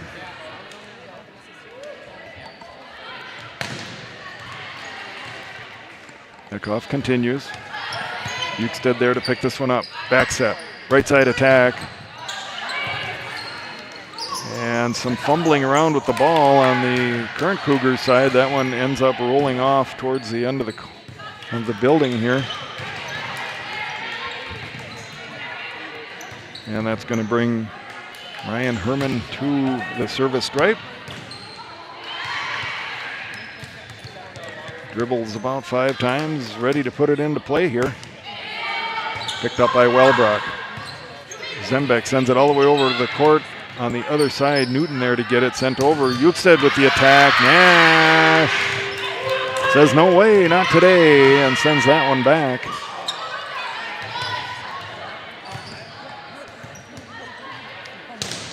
Kenzie Newton at the service stripe here. West Fargo product puts the ball into play. Pushed over to the left side here. Eustace with the attack up over the block this time. Current Cougars not fool. Looking for the corner there was Newton. Again, picked up nicely by the Lady Cougars here. Molstead swings the ball over with some English put on it. Eustace looking for line. She's going to get it. Earns her way to the service stripe. Yeah, she's looking just a little bit gassed here. I don't know if we got enough left in the tank to get through the gold bracket here. Puts it into play, skims the top of the net there. Molstead with the attack. Point, current Cougars. Not doing well at my effort at scorekeeping. You need a scorekeeper here to help with that. That would be good. Mary Kate Zembeck at the service stripe. Puts it over. Nice serve there. Eustace there to pick it up. The on two. This time Newton not fooled by it. Eckhoff the bump set over to Molstead, the left-hander. They're going to bring this over, but that is out. Over the top of the antenna and out. Kennedy Geller back to the service line here for the Lady Cougars. Put over Eckhoff. They're going to get it over. Not able to set up much of an offensive attack on that one. And again, Brogdon is really good with that use of the block on the left side. Nicely done, Leah Brogdon. Geller continues at the stripe. She had a long run earlier in the match. Eckhoff there picks this up nicely. Pushed over to Wellbrock on the left side. Big swing ball way high in the air. Bounces off of the light fixture. Herman there is not fooled by that. Brings it over nicely. Play continues here. Newton the back set. Over to Molstead. High into the air again as Herman there to get this one. Eustace bump sets this over. Eckhoff there. Quick in the middle. The ball's rolling around. What a rally here. Zembeck there to pick it up. Into the middle. Nash breaks through the block. Point for the current Cougars. What a rally we had there. 2 balls high. into the ceiling here at the Cougar Sports Center, and that's a feat. That is a long ways up to that ceiling. Lydia Nash at the stripe puts the ball into play here. Geller there to pick it up. Quickly, Miller, nice swing, but current Cougars not full. Oh, and what a kill by Lainey Peterson. Wow, that was left no doubt on that swing right into the middle of the court. Earns her way to the service stripe. Nice serve there, put into play. Eckhoff picks this up nicely. The back set over to Molstead, swung through into the campfire for the Lady Cougars. I'm just going to give up on the score. No clue what it is. Eukstead runs off for a drink of water there. Sydney Peterson ready to put the ball into play. Right-hander sends it over. Geller there to pick it up. Pushed by Brogdon all the way over. That is Herman on the attack. Monaco for the current Cougars pushed back over again, and a nice swing, and it looks like that probably went a little bit long for Brogdon. I don't think I called her name right on the previous swing. Sorry about that. Still trying to get these names in my head. There are no numbers. Going by shoes and whatever shirt they have on, or if they're blonde or not. So I'm trying to keep track of the opposite team other than the players that I already know. Geller gets a hand on that one, but unable to bring it back over. Got to be building a little bit of a lead here to the current Cougars. Probably pretty close to closing this match out. I think that would earn them a spot in the final. And as I say that, service error for Peterson is going to bring Brogdon to the line. Right-hander sends it over. Eckhoff there to get it. Overpass offense set up here.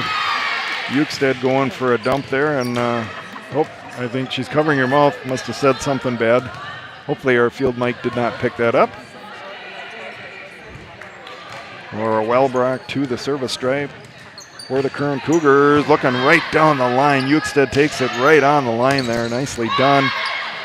Zembeck sends this back. Herman there, swung over to Eukstead. A block, returns it for the current Cougars.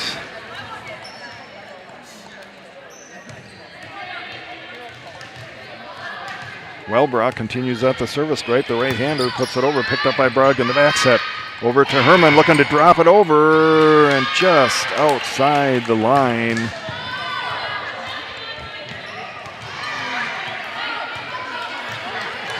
Welbrock will continue at the service stripe here. Northfield native skims the tape on that one. Send over to the left side. Eukstead there on the attack. Welbrock diving to bring this one back up. Quick in the middle, and that is Miller. Nicely done. The connection made. Oh, there's the score. 21-20. I needed that. Wow. All right. Well, we're back on track here. It's a lot closer than I thought that it was. So we'll see what happens here. As Miller at the service stripe sends it over. Eckhoff right there to pick this one up. Peterson quick. Monaco punches this one over to the right side. That is Herman on the attack. Zembeck. Great location on the court there. Down the line. Nobody home. It all kind of crept forward as that rally developed and found a spot there back in the court. So it was 21-20, but I'm not sure if I know who was ahead. Now I'm looking, okay, 22-20. It's got to be the current Cougars up here. Eukstead looking to tool the block there down the line. That does not work for her. And she's talking to herself as she comes back into the backcourt here. Exasperated. Sydney Eckhoff at the line. Eukstead there to pick this one up. Pushed over by Herman and Nash. Some ping pong volleyball here as we get reset back up. Newton with a big swing. Wow, but it's picked up nicely in the backcourt by the Lady Cougars. Peterson's there. The back set nicely done by Eckhoff. Zembeck catches the tape. Point Lady Cougars, 22-21. current Cougars. No, 23-21, sorry. Ryan Herman at the line. Right-hander puts the ball into play. Eckhoff has to dive on her knees to get that one over to Zembeck, rolled up off the top of the tape. They set up on the Lady Cougar side. Miller sends it over. Eckhoff for the current Cougars, dropped over there by Newton. Play continues. Looking for a fast middle connection. Was an on two, I guess, by Newton that came over, but not fooled. Play continues here. Brogdon over to Eukstead, up off the tape. Zembeck there to get at the back set over to Newton. Block gets a touch on that one. Oh, and a fantastic save there by Herman. What a play. Another long rally here. Pushed all the way over to the left side.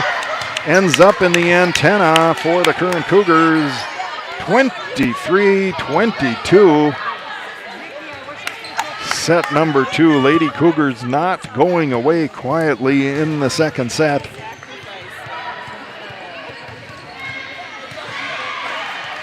Ryan Herman at the line, sends over a knuckleball, picked up there by Wellbrock, quick into the middle, Nash. Eukstead there to pick it up. Nash sends it back again, Eukstead there to pick it up. Geller sends this over, Wellbrock there to pick it up, pushed all the way over to the left side. Zembeck with a big swing, but picked up nicely by Miller. Eukstead off the block and down. 23-23. It's a fantastic set here for these two teams.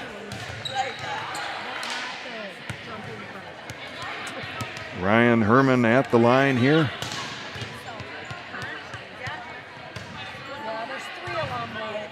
Ball put into play there. Wellbrock there to pick it up. Peterson, the back set over to the Newton, drops it in the campfire, and that puts the current Cougars on the doorstep here. 24-23. Mackenzie Newton at the service stripe. The right-hander puts the ball into play. They're picked up by Miller. The set quick into the middle. Geller block, sends it back. That was Nash over to Eukstead. Blocks there. Tools the block. Does Alyssa Eukstead. And she is fired up. Newfound energy here late in the set. Now appears maybe a bit lightheaded, but coming back after a fantastic play to earn her way to the service line. Head coach at Hancock High School coming up in the fall here. And a joust at the net. What are we going to call here? Oh, it's a critical point. What is the call? I don't think anybody knows what to call. Yeah, there are fans calling for a replay here. Nobody knew what happened there. There was several hands on the ball up at the tape. Ball goes out of bounds. Hard to tell. Eukstead doesn't waste time putting the ball into play here. Zembeck's there. Newton quickly. Eckhoff sends it over. I think they would have been out, but play continues over to the left side. That is out of here. And, Alyssa Eukstead pounding on the ground there as it's an advantage for the current Cougars. Now my scorekeeper left, so I'm not sure. I think it's 25-24. Zembeck hits the tape.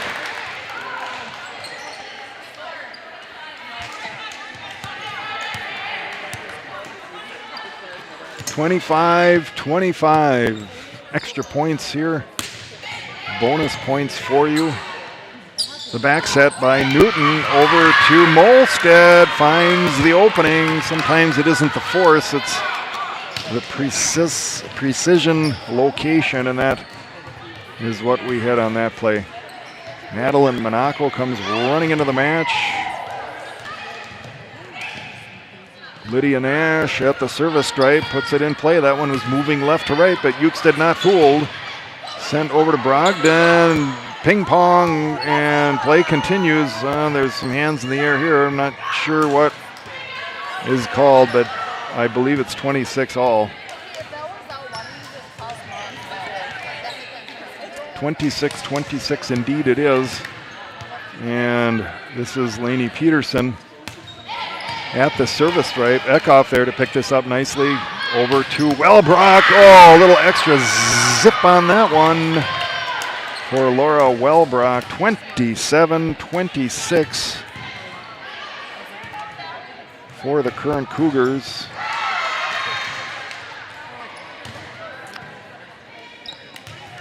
Exciting match here. First of the gold bracket. Peterson sends a serve over that literally the air fell out of it. 28-26. And that's it. Your current Cougars defeating the Lady Cougars, and what a battle in the second set. Some athletic plays made during that match on both sides of the net. Fantastic volleyball action. Hopefully you enjoyed that one. I need to rest my voice. I haven't done this in a while. So we're going to take a little break here. We'll let you continue to watch some of the other action. I think there's action over on court number 3. So we're going to swing you over there for a few minutes here, and I'm going to find myself something to drink. And yeah, we'll be back after a bit here. We'll certainly try to call that second current Cougar match in the gold bracket. Jim Welbrock, Spoley-Brock Sports Network, SBSN 08, The Oat Show. We appreciate you joining us today for the Katie Reitsma Benefit Volleyball Tournament here, coming to you live and in person from Morris, Minnesota.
Have Amelia tape it.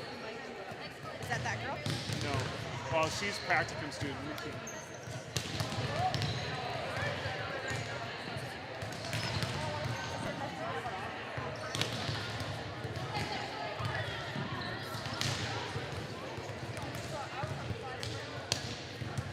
Getting fat. It was like one of the first games too. Of like the dumb blood.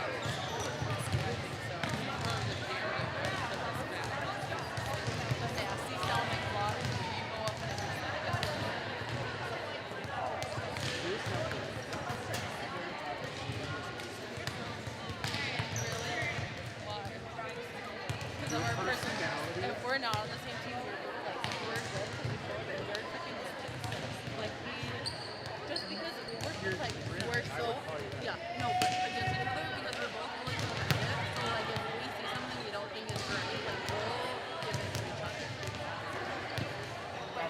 But she chirps way more than I do. Because like we don't either.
Gonna work?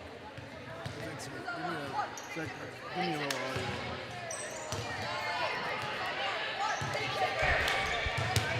Ready for me? Check, check. Perfect. Okay. That way they can grab it and can turn the camera on if they want to say something personal. Yeah, for sure. That was fun. I tried to call that one. Listen to the other names I had that do identify by shoes and everything else. They were all black shirts too. Yeah. That was kind of They worked him. yeah. That's really good.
didn't get the picture. They don't get yeah.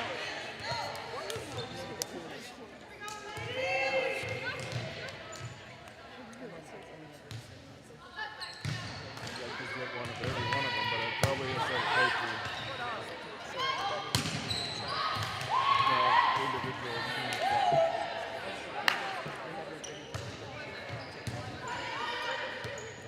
Yeah.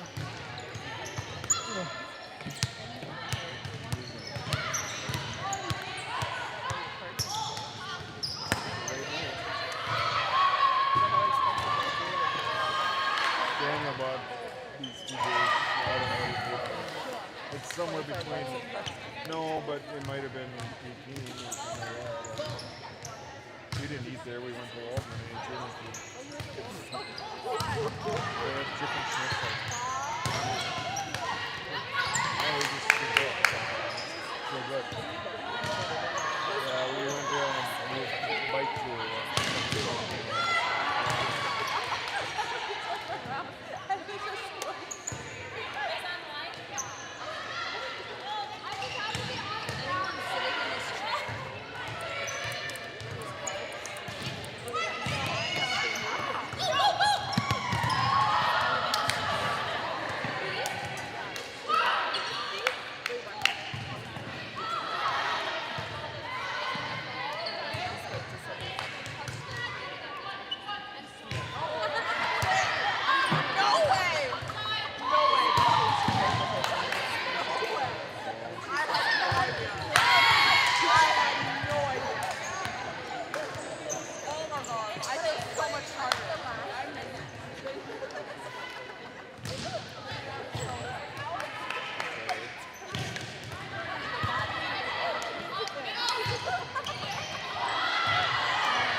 Yeah, loud.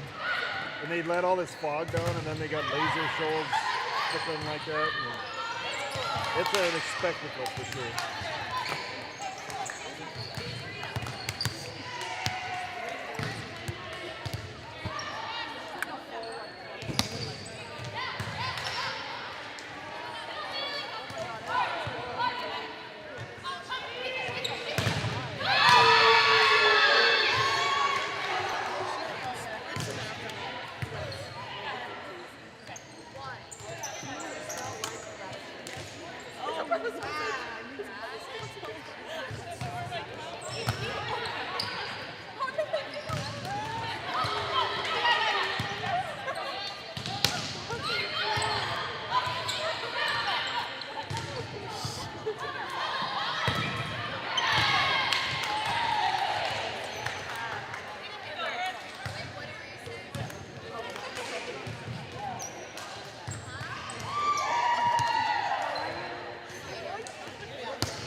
need to take an ice bath. After that last game.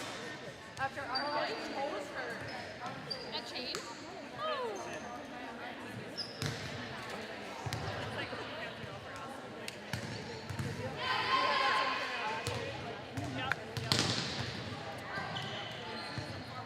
No way.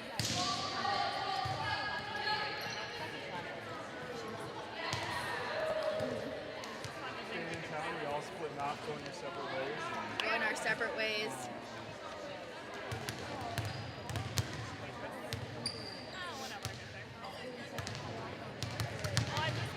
Thank you. Yeah, thank you. Good to see you too. Take care.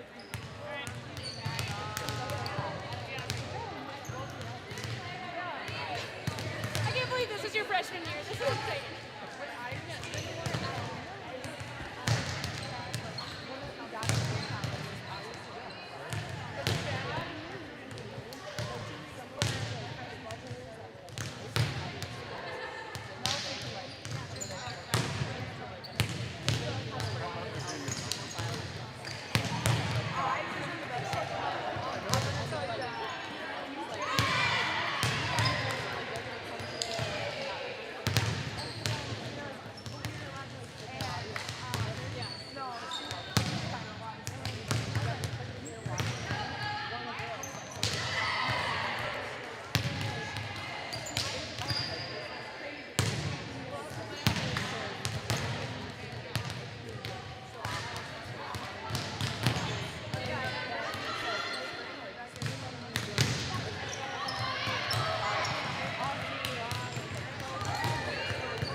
I put the plug-in tires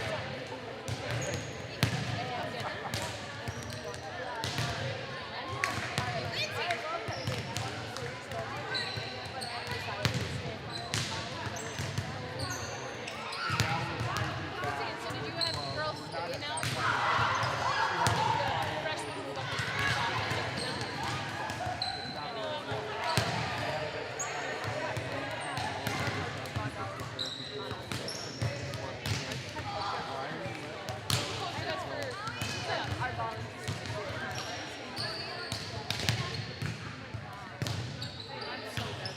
I'm not cut out for this. I've never heard of it. I'm old. Yeah. You're like a year old. Yeah, that's old. So do you guys have spring It's kind of funny how that worked. We played club, or not club, co-ed, a couple times here and there. And the only time we really trip at each other is she's on the other side. Oh, but it's not me. It's Lexi and her. Those two go at it. And I'm always like, Let's go have you sitting with the coach. You're only a sophomore. yeah, it's fun. Yeah. So is Lexi. That's why the three of us together can be dangerous. Very. So is Ireland, though. The girl who's separate. She's more light, though. Lexi was getting mad at us sometimes today. I said, I'm sorry, coach. My bad. Bye, Bills. Love you.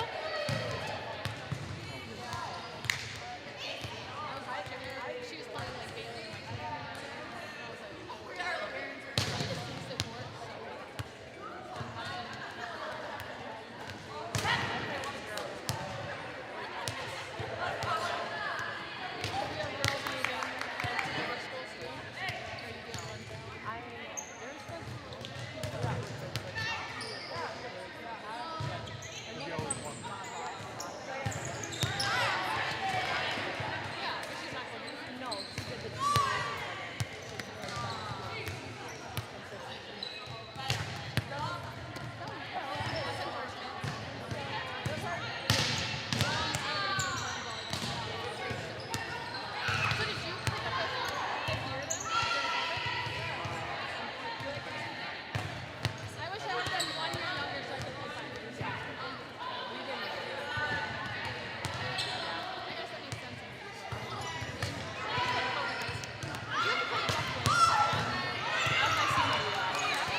All right, ladies and gentlemen, cut me off a little bit here, but we are ready for the championship match here.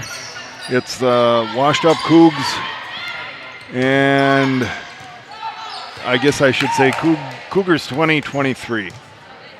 Or I'm going to just say Cougars 23. Let's go with that. Anyway, we're down to the last match of the day here on in the gold bracket. We got a couple other matches going on. Hopefully you can see things okay on the screen here. And that's Anna Molstead with a big swing, uses the block nicely there for the 23 Cougars. And already I have no idea what the score is. I don't know if anyone is keeping score. We will check in on that in a bit here. Hopefully.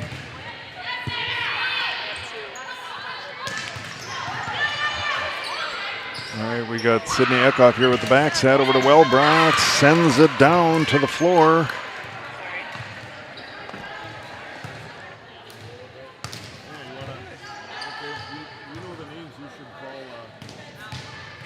I'll just let you call it. You can certainly call. I tell you, this is fun because this group on this close side here. This is what I was telling you in the onset for the day. This is the group I brought my team when I coached at Ridgewater. Oh, okay. And I know them probably more so by their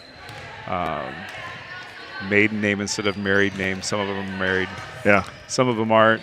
But this is a good core group. They've been bringing it all day on this side. Okay. They've been on this court, and they had a tough pool to get to this point. Right. And then their semifinal match here to open up the gold bracket was a tough one, you know, and you consider. There we go. Wow. First line drive shot camera. Yeah. We haven't taken a direct hit all day, but it still could come. But sorry I didn't get over sooner. There are so many people here today that that are obviously connected, you know, to Katie in so many ways. Oh, for sure. And those who I've been connected with in my 20-plus years of coaching this sport. So it's, for me personally, Jim, an amazing day. And okay, that's good. There's so many things, but just even people just, you know, making donations on the fly today. So those who have watched your stream today, okay, you know, checking in that way, making donations. So I do want to say, you know, before I forget, you know, thank you to everyone for making those types of investments and to tune in and be a part, even if you couldn't be here. This is what I envisioned it to be and what I wanted it to be. And, you know, still haven't gone through to see how everything kind of ended up. But right. the people here, even those who I haven't met before, they've been outstanding. And then now you have the conversations, you know, on the teams that are starting to leave because, you know, we're wrapping up brackets here. It's the soreness and the stiffness and everything else that's set in. And, yeah, a ton of fun. Oh, that's good. Yeah, I'm sure it's a lot of fun for you to make these, you know, to see people you haven't seen for maybe a few years and, you know, catch up. That's just really good stuff. And my goal is to try to get, you know, a few of Marissa's team over here to chat afterwards. Okay. Because I think they'd have some good stories and good things to say and talk about. And they've, you know, that core group right here, they've always had a vested interest in coming back and being a part of all this. Sure. And they'll probably do it until their body says no more. That's for sure. Well, when you do something that you love, that's you want to keep doing it as long as you can. How about the Cougars on the other side? It's been good. You've watched more than I have today. Well, I think that the last match they really pushed them, and that was fun to watch. It got pretty intense as we got down to the end there. That second set was, it was extra points, 28-26 final, I think, on that. So that was really good. And it's what's fun about those matchups, and you probably saw that too. It's when you have alums, more of your recent ones that they still got it, they. And their drive and their competitive flair is so it's fun. I mean that's why I've been more of a fan today, and really we'll see how mad our team is at me for not coaching today. But it gives them an opportunity to just be them, and for me to sit back and enjoy watching all of them. But we can talk Coug volleyball, or we can talk this match. Where do you want to go? I go wherever you want to go with it. It's just fine. I had to take a little cat nap there to get caught up. Last night's catching up with me a little bit. But it's just a ton of fun. I thought the match against Alyssa's team was really fun to watch. They brought a pretty good competitive match, and they were throwing themselves on the floor, and yet it was fun. It was not in bad. In bad intention or anything. They were going at it, but it was fun to have a little interaction with them. That's just fun stuff. And I'm certainly going to go back because my drive is 90 miles back to St. Joe from here, and that's where I will play this and go through and listen, and have time to watch more as well. But sure, and Alyssa made the comment on her way out about having to play front row. And she's used to playing 6 rotations, but all 6 of them in the back row. Right. It's fun just to see her, because that's where she at Jamestown, and she was there. That she was an outside. Yeah. Found her way to nickel and dime offense. Sure. Which she tried to do today. She's trying to find blockers' hands today, and trying to mix in an off-speed shot now and again. But and then her the setter for that crew. I know that team's not here right now, but the setter for her team, and Lane Herman is the all-time set assist leader here, for Cougar volleyball. So you've all-time dig leader, all-time set assist leader. Wow. And I know they have a couple of alum teammates that couldn't be here today, but once they get that crew together, that was the team that Lane and Alyssa, and there's so many others. Brenna was here, Shay, Paige today, that went to the national tournament back in 2018. So it's fun to see that group together. They'll probably be in our Hall of Fame someday. Yeah. That's good. Both maybe as individuals and with the team going in as well. So right. Well, it's good. I'm glad that the day's gone well like that, and had a lot of participation and good weather to travel. At least you didn't have to worry about that. It's a little nasty out, but it didn't stop you from traveling. So all right, that part is good. I was going to mention too, because I thought about this earlier, was this crew right here, was coached in for a part of their time here by Chad Bragelman. Okay. And Chad is, the head coach now at St. Cloud State University, and has built that program and taken that program to new levels. But I reached out to Chad a little bit, and to see if he can make it. He's coaching in a spring tournament for the Huskies down at Winona State today. But otherwise, he definitely would have been here. I think, if I remember right, Chad probably doesn't want me to say it, but he comes back here to go to the dentist, I think, still. So he bops into the office once in a while. We have a room named after him here on campus, but he is, he's probably was the core recruiter for Katie's group and for this team right here. Okay, sure. And I think he left. I don't know if it was during their freshman year. I was talking to Leah, before she was married. I can't remember her last name now, but Leah Reuter was who she was before she got married, and was talking about playing for Chad and the impact that he had. Yeah, that's it, Leah Brogdon. Yep, she's the head coach at Wilmer High School now. Oh, okay. And she spent a little bit of time here, and there's some changes that we made to our majors here on campus, which in turn she had to find another place, but always talked very highly of Chad, and I think this core group would as well. So he was a big part of the success here and the run that this university has had on at least getting to that UMAC championship game. Yeah. And now it's my job to try to to keep that going. And it's a tough go sometimes as our conference gets tougher, but it is, yeah. That's a good thing for us overall. Sure. But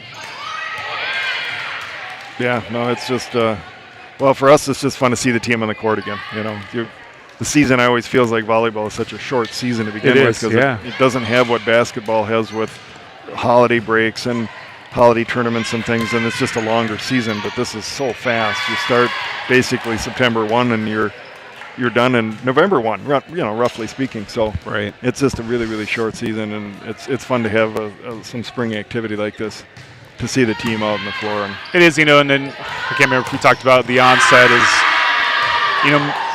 missing the opportunity to go to Mayville because the roads were icy here that day, and it was one of those things I told the team that by 9, 10 o'clock the roads would be melted because the sun is just that strong. It was just that warm. Yes.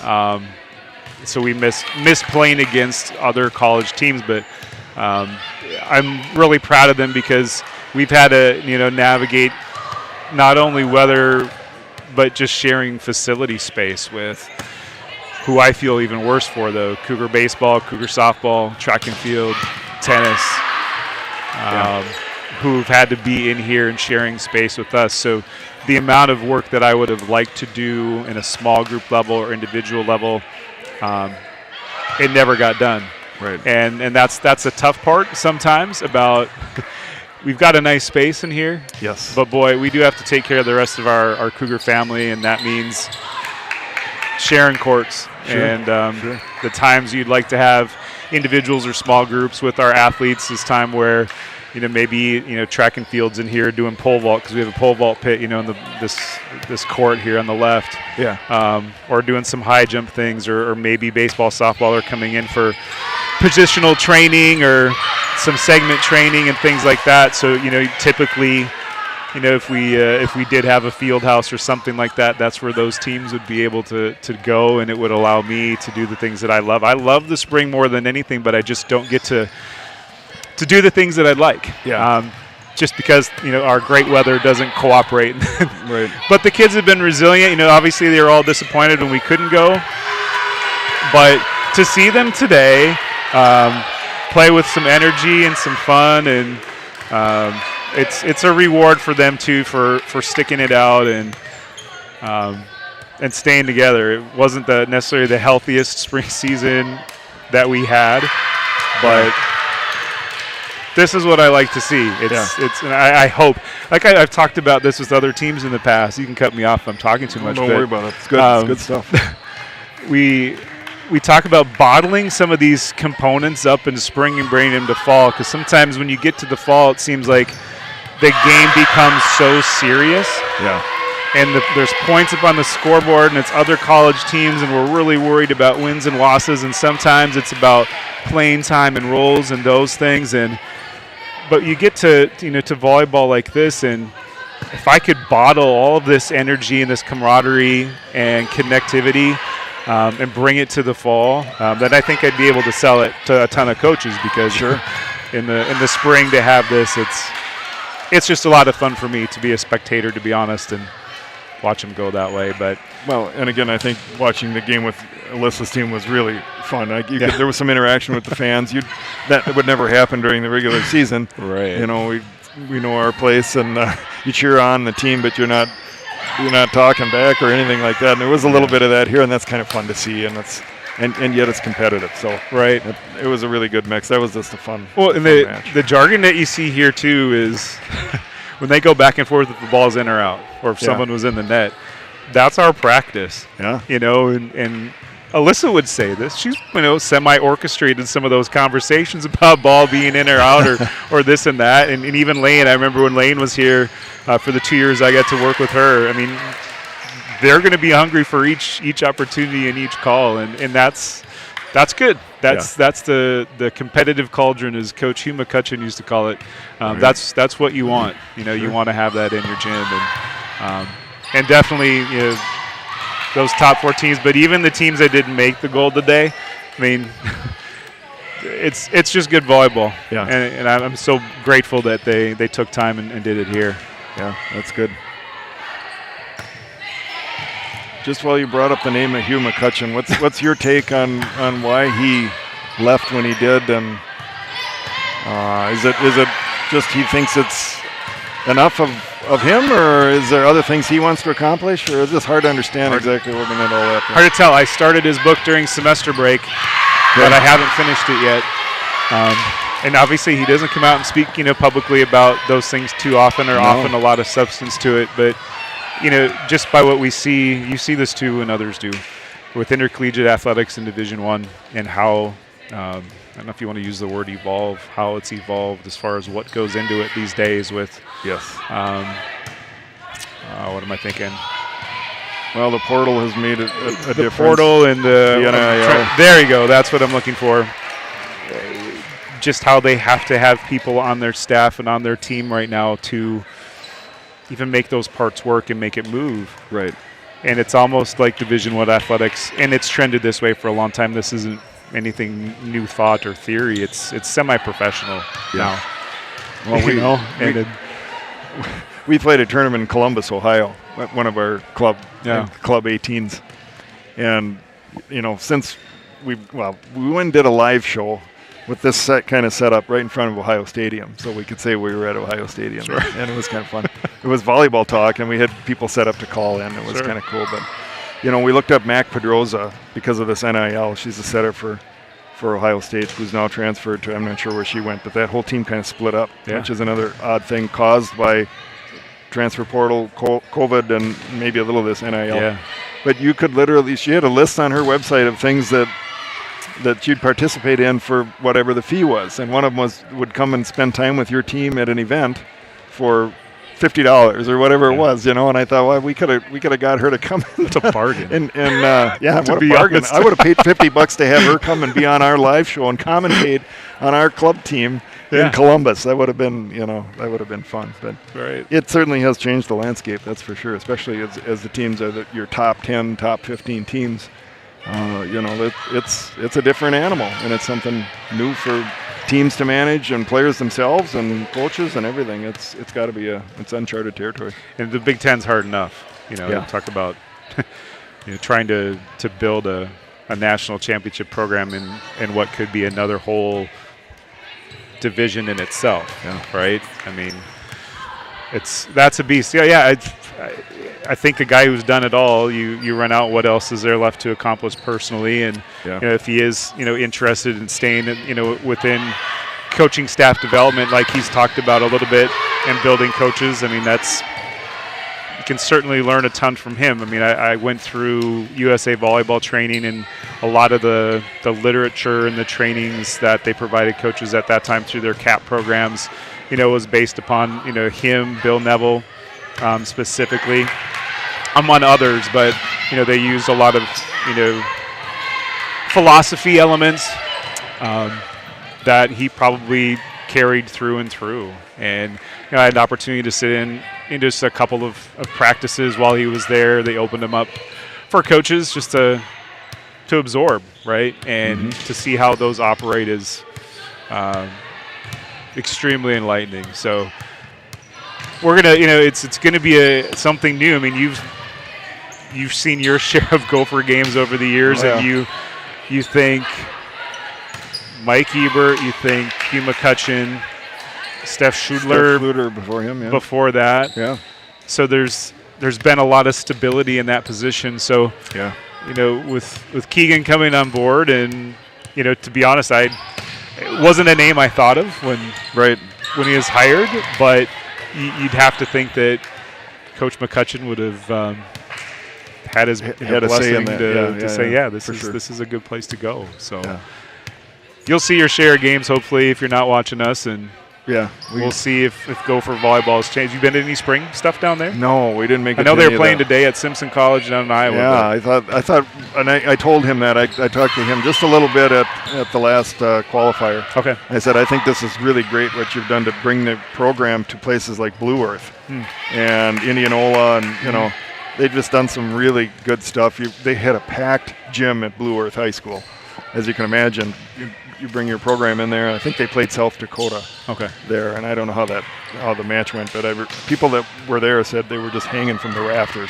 That's just a really big deal. It just goes to show you where the sport has come, and Gopher program specifically, to have that kind of interest in it's just amazing. Of course, the matches we go to, most of them are sold out. Right. You have 5,000 people there, It's even people like Patrick Reitsma write about Gopher volleyball, and I saw him too at a baseball event in Faribault, and I said, keep appreciating that you write about volleyball because nobody else is doing it. And he's been really good about that, promoting the team and the things they're doing and their philosophies. And he says it's the best show in town. Yeah. And, I thought that was pretty good. So Absolutely. Yeah, hopefully we can get to a few matches. It does get hard. The schedules almost line up sometimes right on the money, and it's just really hard to do. Yeah, and the Cougars play every weekend, and it used to be Big Ten would do back-to-backs more frequently, and now there's usually a day off in there, and even their tournaments, they used to play 2 matches in a day, but hasn't been that way for a long time now. Nope. But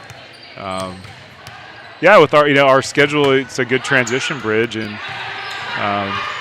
crazy to think that we've got a couple weeks left here in the semester for academically for this crew, and that goes so fast too. And here we go. We're back on to summer vacation, and kids are working and hopefully taking some time to put their feet up a little bit. Yeah.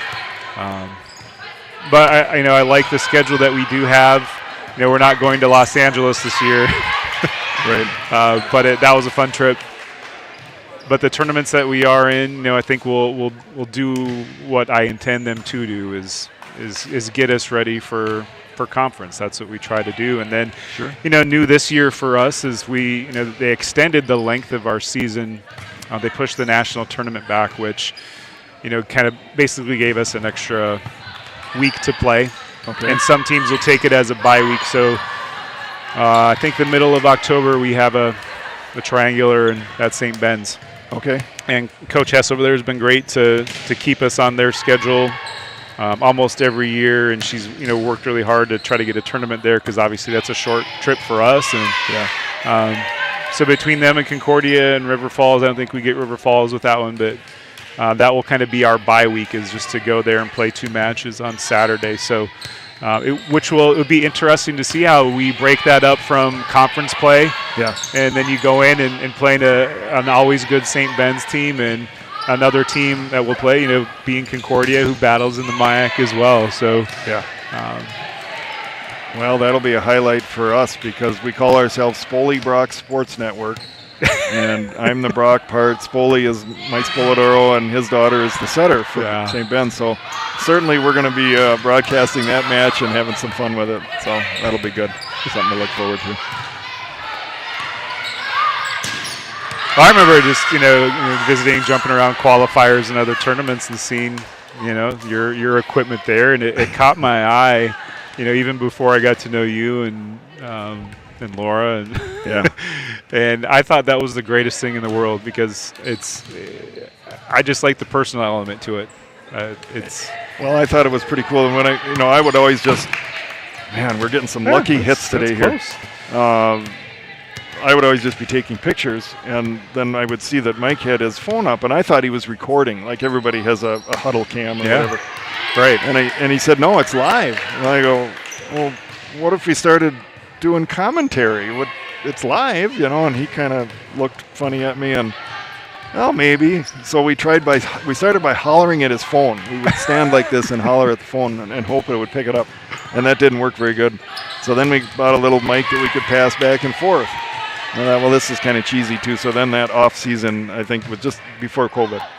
I went and got a soundboard and all this other stuff, and love it. And he said, and the girls, the first time they saw us put these headsets on and open up the stuff, they were like, what in the world is going on?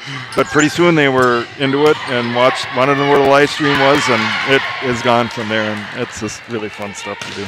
Well, I appreciate that because that's, it was one of my, my majors for a short time was radio TV broadcasting. Okay. And so it's been fun to see, not only the work that you've done. Believe it or not, Jim, I've been out on the road recruiting too, and I listened to high school games that you've done just because there's conversation there. Yeah. And the players that are playing the game, and that's another reason why you listen. But just just to have that extra element. People speaking to you when you're on the road, at least in my case. Yeah. It's always good to have. But well, and we talk about community with this, but the club stuff has been a big deal too, where we would go and talk to the other teams' coaches and get some dish on their players, so we'd have something to talk about, get their names down. Yeah. And we'd sit there, because in club, you don't know who you're going to play. So it just comes up all of a sudden, okay, we're playing those guys. So we quick are on the internet looking up their roster and trying to put names and faces together and maybe get a little bit of something on them to talk about. Yeah. But then we were finding out that the teams are doing this too. So I saw that Laura was talking to a couple of players on Sports Performance, the team in Illinois. Sure. And like, well, how do you know them? Oh, we played them last year when we were in Omaha. And a couple of them, we got to know them and we follow them online and we talk to them. And like, well, okay. So that's this whole idea of, not necessarily who's across the net from you.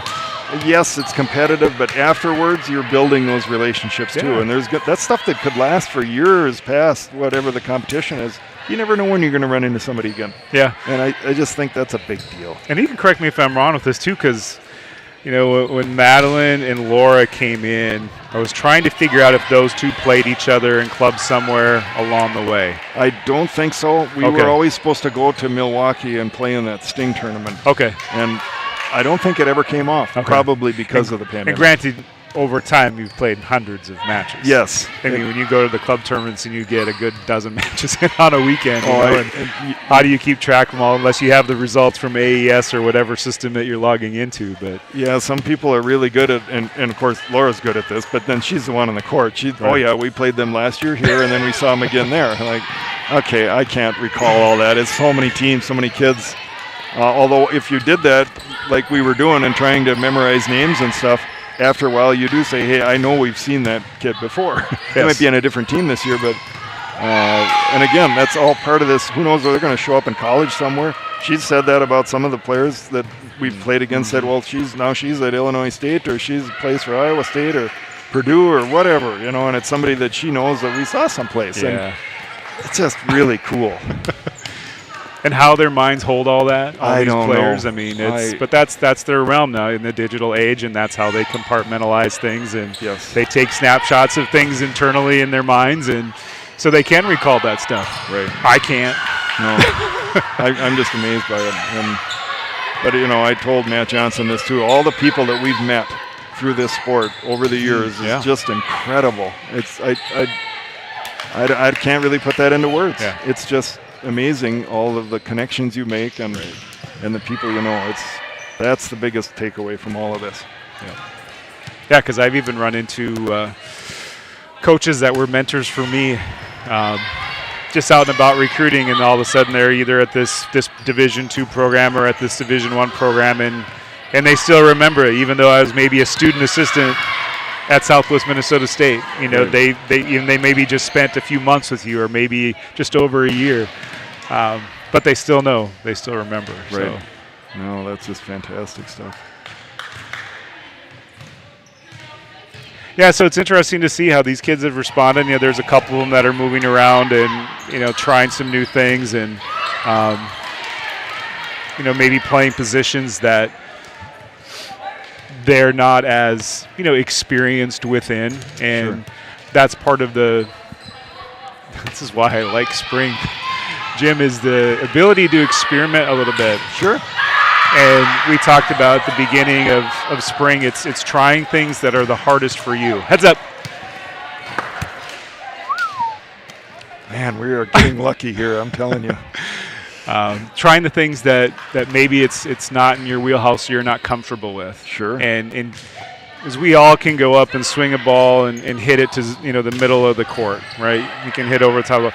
Why not try some things that maybe are a little bit more difficult to do in the game, whether it's a teardrop tip over the blocker, or taking a swing down the line, or looking for hands on the blocker and just really working on your tool or wipe shot. Yeah. We can always do things that we can go into the gym and do on our own or with another person and be really good at those things. But to develop as a player at this point of the season, it's doing those things in your craft that maybe aren't fun. They're not glitzy and shiny, and but those are the ones that earn you those big points and big moments. Right. Well, and that's how you grow and get better. You get better by challenging yourself, and that's true of anything. That's true at work. It's true on your personal life. If you're into certain things and you want to learn something new, it really helps I think it's good for your brain just to go learn something new. Absolutely. And study and put yourself in a situation maybe where you're uncomfortable and maybe it doesn't go well, and that's okay. You learn from that, and next time it's better. And now you got a new skill in the toolbox that you didn't have before. And that's where, and I think I can speak for both teams. Students who come to the University of Minnesota Morris are very driven, and they like to be challenged, and they take those opportunities and they'll fully invest in them to get better, whether it's in the classroom or on the court or up in the weight room, whatever the case may be. And it's one of the things I really love about working with the teams that I have here is that when you don't have to question work ethic, man, that makes things a whole heck of a lot easier. Yes, there are days that all of us go through things that we might not feel like doing something, but you still find it in the tank, and this team certainly does that. Yeah. And I think this group on this side, our side, did that as well. I mean, I remember watching a handful of matches that they played, and as you continue to learn more about the history of the program as I've been here, and hearing all the stories from all the others, whether it's from Heather Penny-Roy, who was with you earlier, and or Coach Torvey, who I've talked to a couple times, or then obviously Coach Bregelman, since he's been here. But yeah, I think that's all. Well, the other thing I liked, and I look at my Twitter feed every day, and Kevin Burke always has something on there about what you can do to be better today, and it's little motivational messages. They're short little sentences, but if you read through this stuff and you take it to heart, there's some really good stuff in there that can get your day off to a good start, and you think about what you see on the athletic courts and fields, and how can I apply that to what I do, and I think that's a big deal. And that's Kevin in daily life. Yeah. We often use social media as tools for whether recruitment, exposure, you name it, but he's a guy who's obviously been around college athletics quite some time, and these are things that he impacts students that way. Right. And he teaches a fitness for life class as well, and he did spend a while working with another freshman related class on campus too, kind of your freshman orientation class. So he's a high level impact person, and it does just, on days when work might be a little bit difficult, or maybe practice didn't go as well as you'd like, or you had a tough match the night before, and then, yep, you're right. First thing you see in your Twitter feed, because Kevin's been up since the crack at dawn, is just some inspiration, and it's not repeated. It's renewed every, whenever, infrequently, or frequently, I should say, but not too much where it's overbearing. And he has the right words for the right moments, and he certainly, appreciates life and athletics and campus in general. So yeah, I think it's just fantastic stuff. Really like it. Seeing a lot of hands on hips here on both sides. Yeah, these rallies have been great. They are good, and both teams are swinging. The finesse game's been there, but both sides are still they're still unleashing it here. Oh, I think the power has come up here, and especially in this gold bracket. I think you notice the zip behind some of the swings is just a little bit more than it was before, and that's pretty good.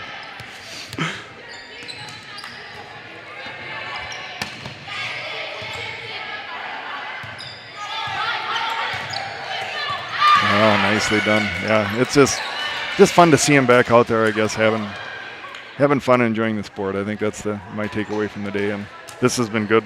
Great setup here. We had a ton of fun, and I appreciate your help getting all the logistical stuff done, and it's really good. Well, you're the one. You've had the logistics. I just you being able to come out here, and I wish one of these days you can just sit and watch a game. And I know you've taken your time to do that from time to time. But whether that helps keep yourself busy a little bit. Okay.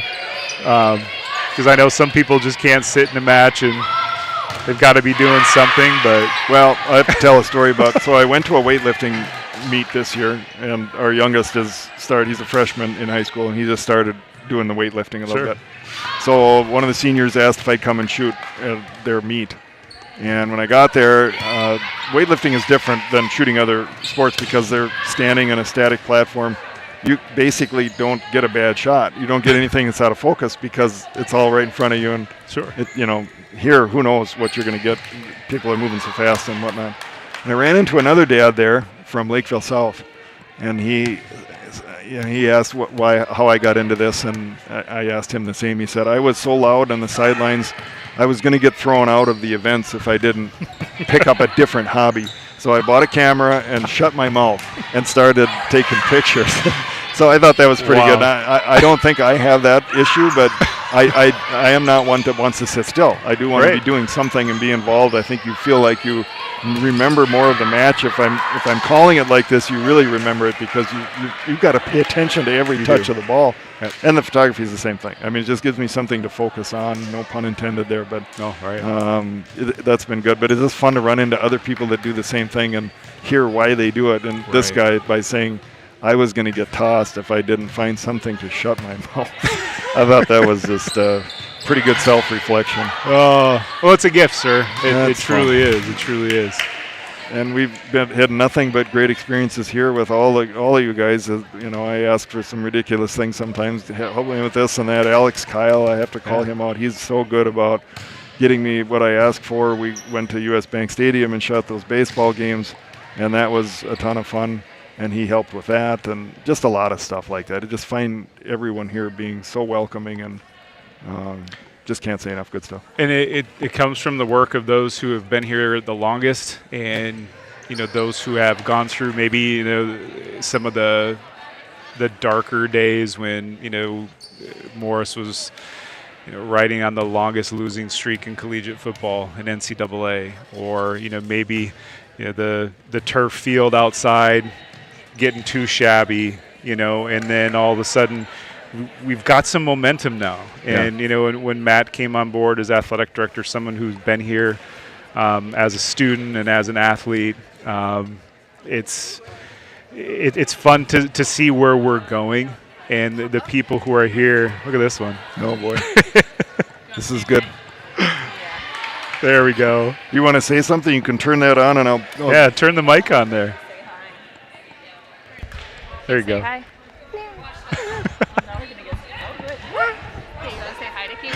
Hi, Katie. Hi, Katie. You gonna wave to her? You say hi? Hi, Katie. Hi, Katie. Aww. Ready? Yeah. Say anything? Hi, Katie. Oh, there we go. No? Hi, Katie. Hi, Katie. Say it. Me. You? Okay. Hi, Dee. Hi, Dee. Hi, Dee. I hope they're watching or get to see this. No, they will for sure. Yeah.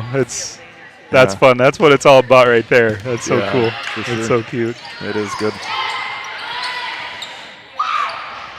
Well, I wonder what the score is here. Oh, man. There are some wicked hits. Lindsay's a beast. She's been playing like this all day, and if I remember right, I think she's I could be extremely wrong, a West Fargo kid, or I thought she was a North Dakota kid, if I remember right. Okay. And she's, the line of work she's into also involves, strength and fitness, and you can certainly tell that she's a leader in that regard. And I think, I remember watching her play, and she's still at a phenomenal level, and she's been taking shots all day, whether it's cross court. She's been, was eating lineup earlier as well. So this group, whether I don't know how much they play, let alone play together, because they're all so spread out. I think, Lindsay, who, had that shot before, I think she's in the Twin Cities area. Becca, who's serve receiving and left back right now, is up in the Duluth area. Okay. She's been at, I'm dropping the name of her school for a second, which is not good for me, but she coaches Grand Rapids High School. Okay. So she's been there and taken a couple teams to the state tournament now, and I just love to see when athletes give back to the game or have the tools and skill set and time to do it. I mean, she's got a young one as well. Middle front, Emily, I don't remember, is Emily Ock? I think it's Emily Reller now. Okay. But she's one for a long time that, I think she was a dual sport athlete here, both basketball and volleyball, and she's still coaching up in the Melrose area. Okay. Man, what a cannon. Marissa's down in Eden Prairie. I think that's going to be fun too as we, start getting past. I don't know what do I say. What am I trying to say here? Once we get done playing and you start seeing these kids showing up in coaching roles like Alyssa's doing now, I mean, that's really going to be fun. We're going to start to say, hey, we know just about everybody after a while because you've seen them all somewhere, in a tournament or whatnot over the years. I just think that's going to be so much fun to look for in the future. And we need it. I mean, this industry needs coaches in so many ways, and especially ones that play collegiately. Same thing with with officials as well.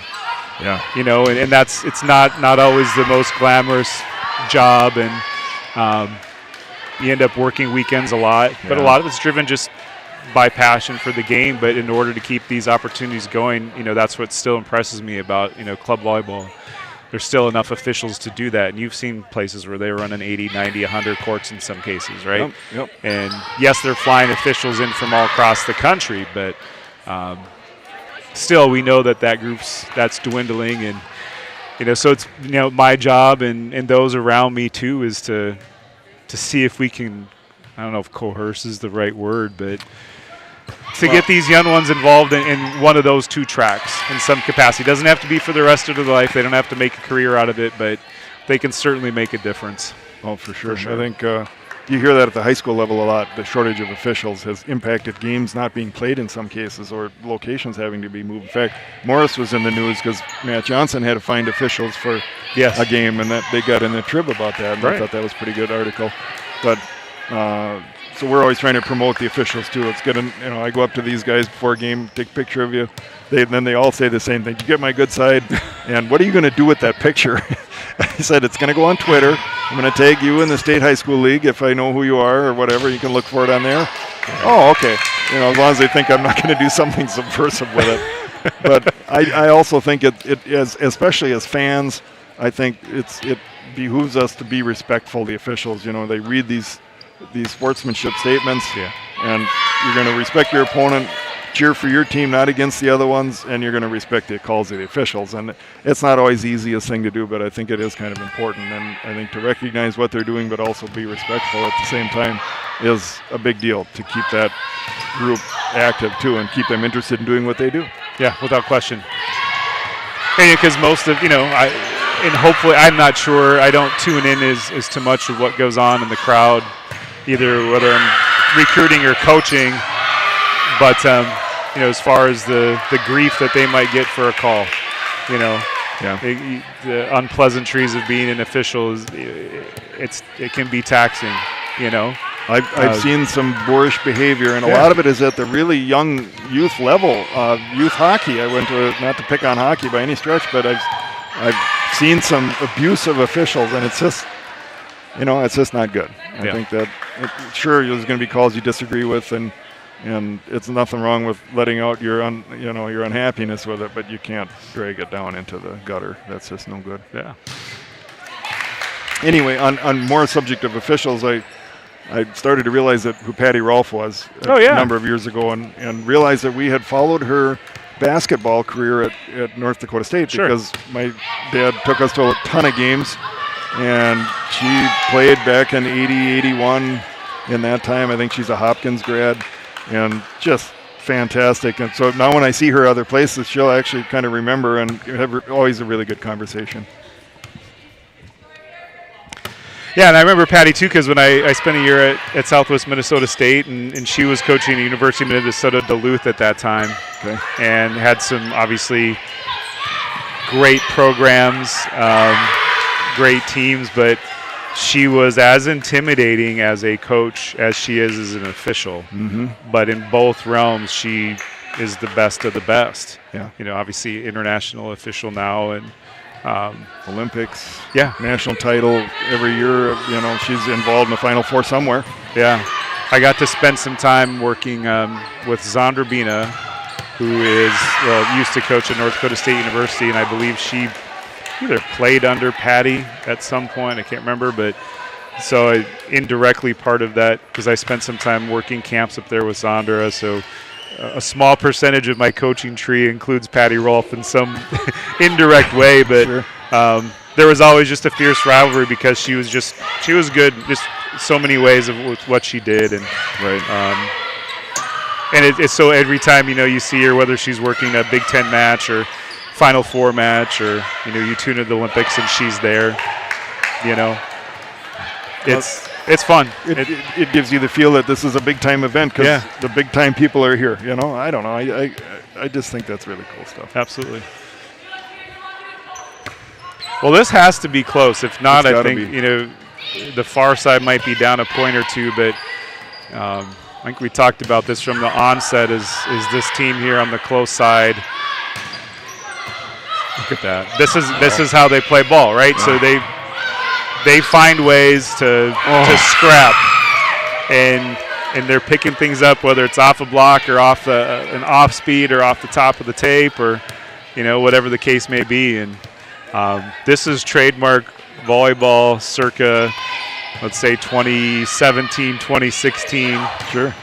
With this group, and they're disciplined. And when you get to be that, I was talking to a couple of my former players earlier today, is that you finally get to what you've talked about or learned about in club and college when you play in this environment. Your volleyball IQ and what you see in your vision with the game is at such a higher level when you're done playing at the highest competitive level. Right. I'm convinced. I've Yeah. had players that will text me out of the blue and say, I remember what you taught me or told me back when I was in, even like 11th, 10th grade in high school, and I used to coach high school, and all that makes so much more sense now. Like, oh, great, it's 15 years later or whatever that happened to be, and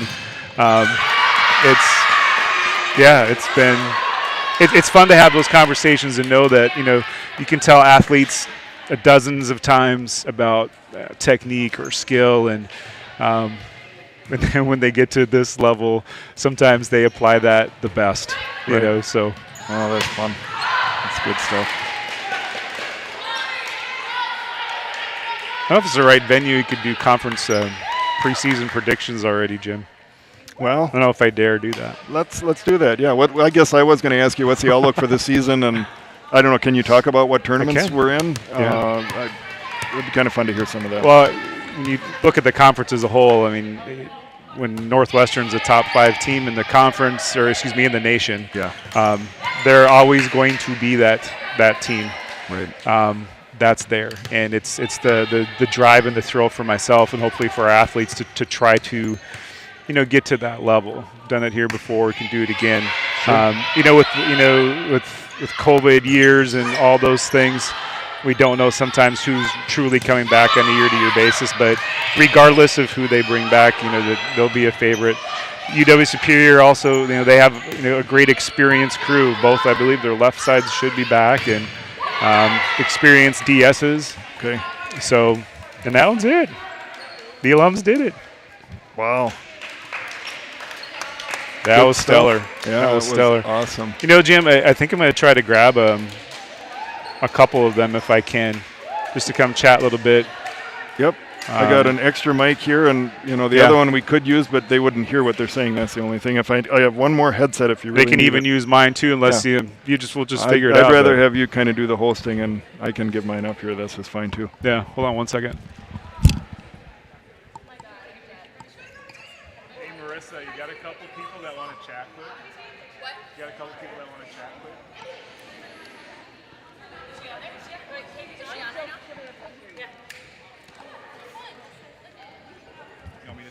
Yeah, why don't you do it, and I will leave. You can grab that. Does the mic work too, or no? Yeah, I can turn that on. Probably stand out front so I can see. Well, do you want to on the camera too? Or Yeah, let's do that. Let's do that. They don't need to see me. I don't know which one of you want Do to. we need these on? If you want to hear me the best, but I'll try to be loud too. We can go through that. That's okay. Otherwise, you got talking to the mic. That's the other thing. These all have mics on them, so they'd be hot if you wanted to chime in. Just put them. It's fun. I know we're sweaty and stuff. Hey, tell me about this match first of all. Yeah, she is. She's our sixth person there. So just her. You know, I was talking to Jim. This is Jim Welbrock. He's father of Laura. He's great. He's done this and he does pictures for us and everything. But you guys played at this level all day, but and also got stronger today. Tell me about what you do with volleyball now. I mean, I know we've got some coaches here at all kinds of capacity. You're all fitness gurus because you're flying all over the place, diving for balls. I mean, what's volleyball for this group right now? I mean, a couple of you or all of you can answer. What is it for you now? What do you do with it? I play on some washed-up leagues and some pretty competitive leagues, like 4 days a week probably, and then I also coach in Delano, the C squad, and help out with the varsity team, but nothing is really as competitive as this level was, so I was dying a little bit. I think my body is going to be hurting tomorrow. Yeah. I'm the head coach for 7 years now, but I haven't really played a whole lot of volleyball, and I've subbed a few times, and coming in here, I'm going to be working hard for the next like 2 weeks. Right now, I don't coach any volleyball. I do NBA leagues up in the cities. Other than that, I'm the director of athletic performance, so I coach volleyball teams in strength and conditioning. Sure. So that's my extent, just hammering down.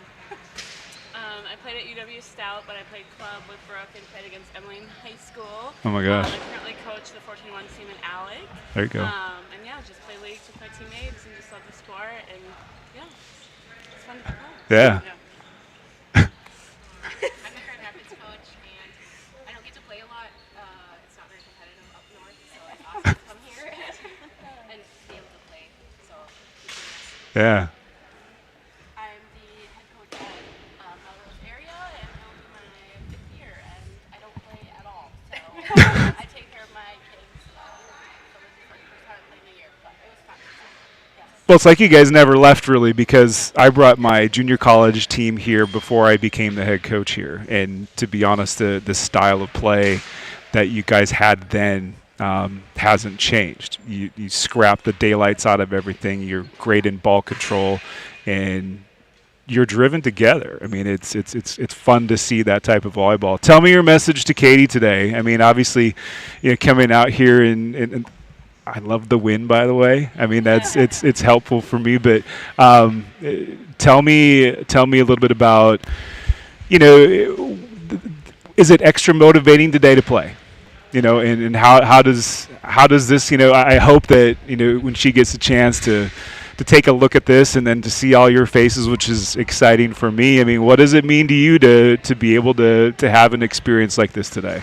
I think just with the fact that she's usually on our team, it makes it a little bit different. Yeah. I don't want to talk. I'm going to cry. Yeah. It makes it a little bit different, but it's just fun to play and to end up winning for her. Yeah. I mean, I think we came in this whole time just missing her a lot on our team, and just her being able to watch us play it means a lot to us. Sorry. And I think it just puts our lives in perspective. Anything could change. Yeah. You just have to enjoy everything that you're doing, and you have to be in the moment. And when you have these opportunities, you have to take advantage of them, because you never know, and life is too short, and so many tragic things happen. And I think it just is just the fact that we're able to play together and be able to do this and show up. It just is. I think right there. I think that just says a lot about it. She would have wiped the competition clean too with the tenacity that she played with. It would have been a little bit easier to play. Yeah, we would not be dying as much. And the thing about it is that she's so equipped to face the challenge that she's facing today, and to take on that next therapy that next day, because she's built that skill set. And those who played with her, whether it's her high school team or college teammates, you've been a part of that build too. And to see that on the court today, my kids know I'm a crier, so I'm going to probably quit here in a little bit talking about how much it means to me to see all of you guys here. And I know it means a ton to her and her family as well. And without you, days like this, they don't take place. So any last parting words that you want to say? You want to give her a big wave? And just thank you for having us. And I think I can speak for most people who played for the Cougars. And I know it's been a while since the coach that we had was here, but I think everybody that is at UMM is just a really good person, and it just shows that like we all come together and root for each other. So we're always rooting for Katie, and we just appreciate you helping us put this together and being able to raise some more money. So thank you. And Coach Bregeman does say hi. Yeah. I text with him a little bit, and we run into each other at qualifiers, and he is coaching at Winona State today, I believe, with their spring event down there. But he definitely wanted me to pass along his best, and he said he'd be here if he could, and he would. So thank you, ladies. You guys had an awesome day. Appreciate your day. Thank you. What's the St. Olaf connection? I didn't. I'm the head strength coach there. Okay. Yep. So I work in Northfield, so Okay, we're on nice. campus, but There every you day go. riding bikes and stuff. Yeah.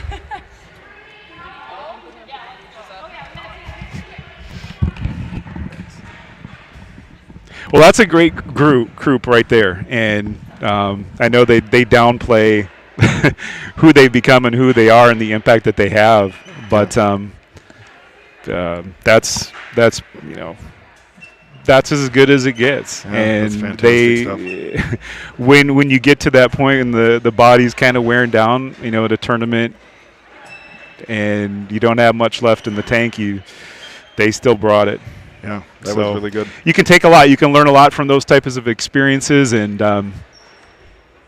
just seeing the craftsmanship that an alumni group brings, and so hopefully there's some takeaways. Just by being in a match like that and seeing the investment and the work ethic and the camaraderie that group has. So. Yeah, I think we keep coming back to the same two things that we talked about this morning, and I want to just hit them one more time. Yeah. I think the first one is a community. I mean, that's just what you saw here today. The involvement of people wanting to come together for something like this, to comment about life is short and tragedies happen, and you don't know when that could be, and you don't know when you might face something that's difficult, and to have community behind you like that is a huge deal. And I think the other one is just what we talked about, preparing for life through athletics, activities, whatever it is you're interested in. Those, you don't know when you're going to need those skills either, but there will come a time when you need that, and to build that in an environment like this and be able to move that forward to the rest of your life whenever it's needed is a huge deal. Yeah. And it's, like you say, it's not something that maybe you appreciate at the time. You're going through something like that, and it's tough, and you're playing on weekends, and you're doing all of these things, and there's strength days that aren't interesting, and whatever it might be.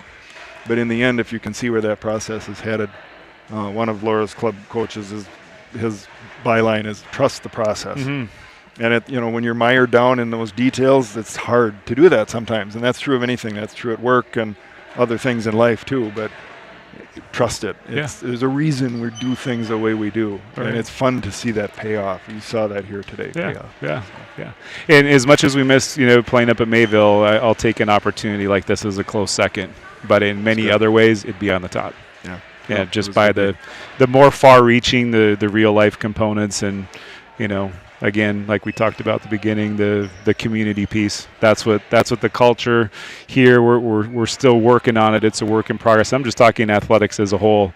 But there's definitely some good pieces that are, and the investments are paying off, and it's fun to see. But hey, man, you were here from the beginning of the day, and I know there were some moments where we didn't have people coming and going, and I had to run around. But this was fun, and I know that this won't be the only time that people will take a look. They'll go back and watch segments of it, and we'll try to break it up the best we can to get people to tune in and on some other things. But I certainly appreciate your investment and bringing your equipment down here and chatting with me, and sometimes that's a lot in itself. So it was very enjoyable for me. Great day. Like I say, anytime we're around the sport, we're having a good day. Yeah, so it was a ton of fun. Yeah. Well, if I don't see you, enjoy your summer. Yeah. And then first weekend September is right around the corner. So yeah, it is. I know how quick the summer goes. That's kind of down your neck of the woods. Yeah. We're closer to you that way, right? A little bit. Yeah. So that'll be fun. Yeah, and I think I'm going to try and get up here for a baseball game yet if there's one. Nice. Matt said there was probably going to be one game like May 7th that they're going to try and get outside. Awesome. So we'll see if that works out. I'd like to try to come to that. Cool. Came to one last year. It was a ton of fun. Yeah. Chiswick Field. Oh, I even got to call one on Cougar Sports Network because we had Cougar track and field or conference meet outside. So Matt was here, Tim Grove. They usually do the baseball commentary, and they called me up from the minors, so I had to do baseball. And I referred to Northland as I think it was a junior college that I coached against their team name. I did that the whole day, but otherwise that was a ton of fun. But again, just one quick shout out to everybody, including you, but those who followed this event, supported it financially, all the teams that came to play today, those who jumped in and just simply watched, the alums who came in and bid on some old jerseys today. That's always fun, to see them walk out with those, even though there's probably holes in the elbows and all those types of things. But all in all, it was beyond what I could expect. So thanks to everyone, and Jim, thank you. Okay, sounds good. You've been conversing here with head coach Joe Susan Guth of Minnesota Morris Cougars. Fantastic day, ladies and gentlemen. We're going to wrap it up here. I'm Jim Wellbrock, and this has been a special presentation of the Spoley Rock Sports Network, SBSN 08, the Ocho. We appreciate you. Look for us soon. More to come. Have a good evening, everyone. Nice show. Thanks, man.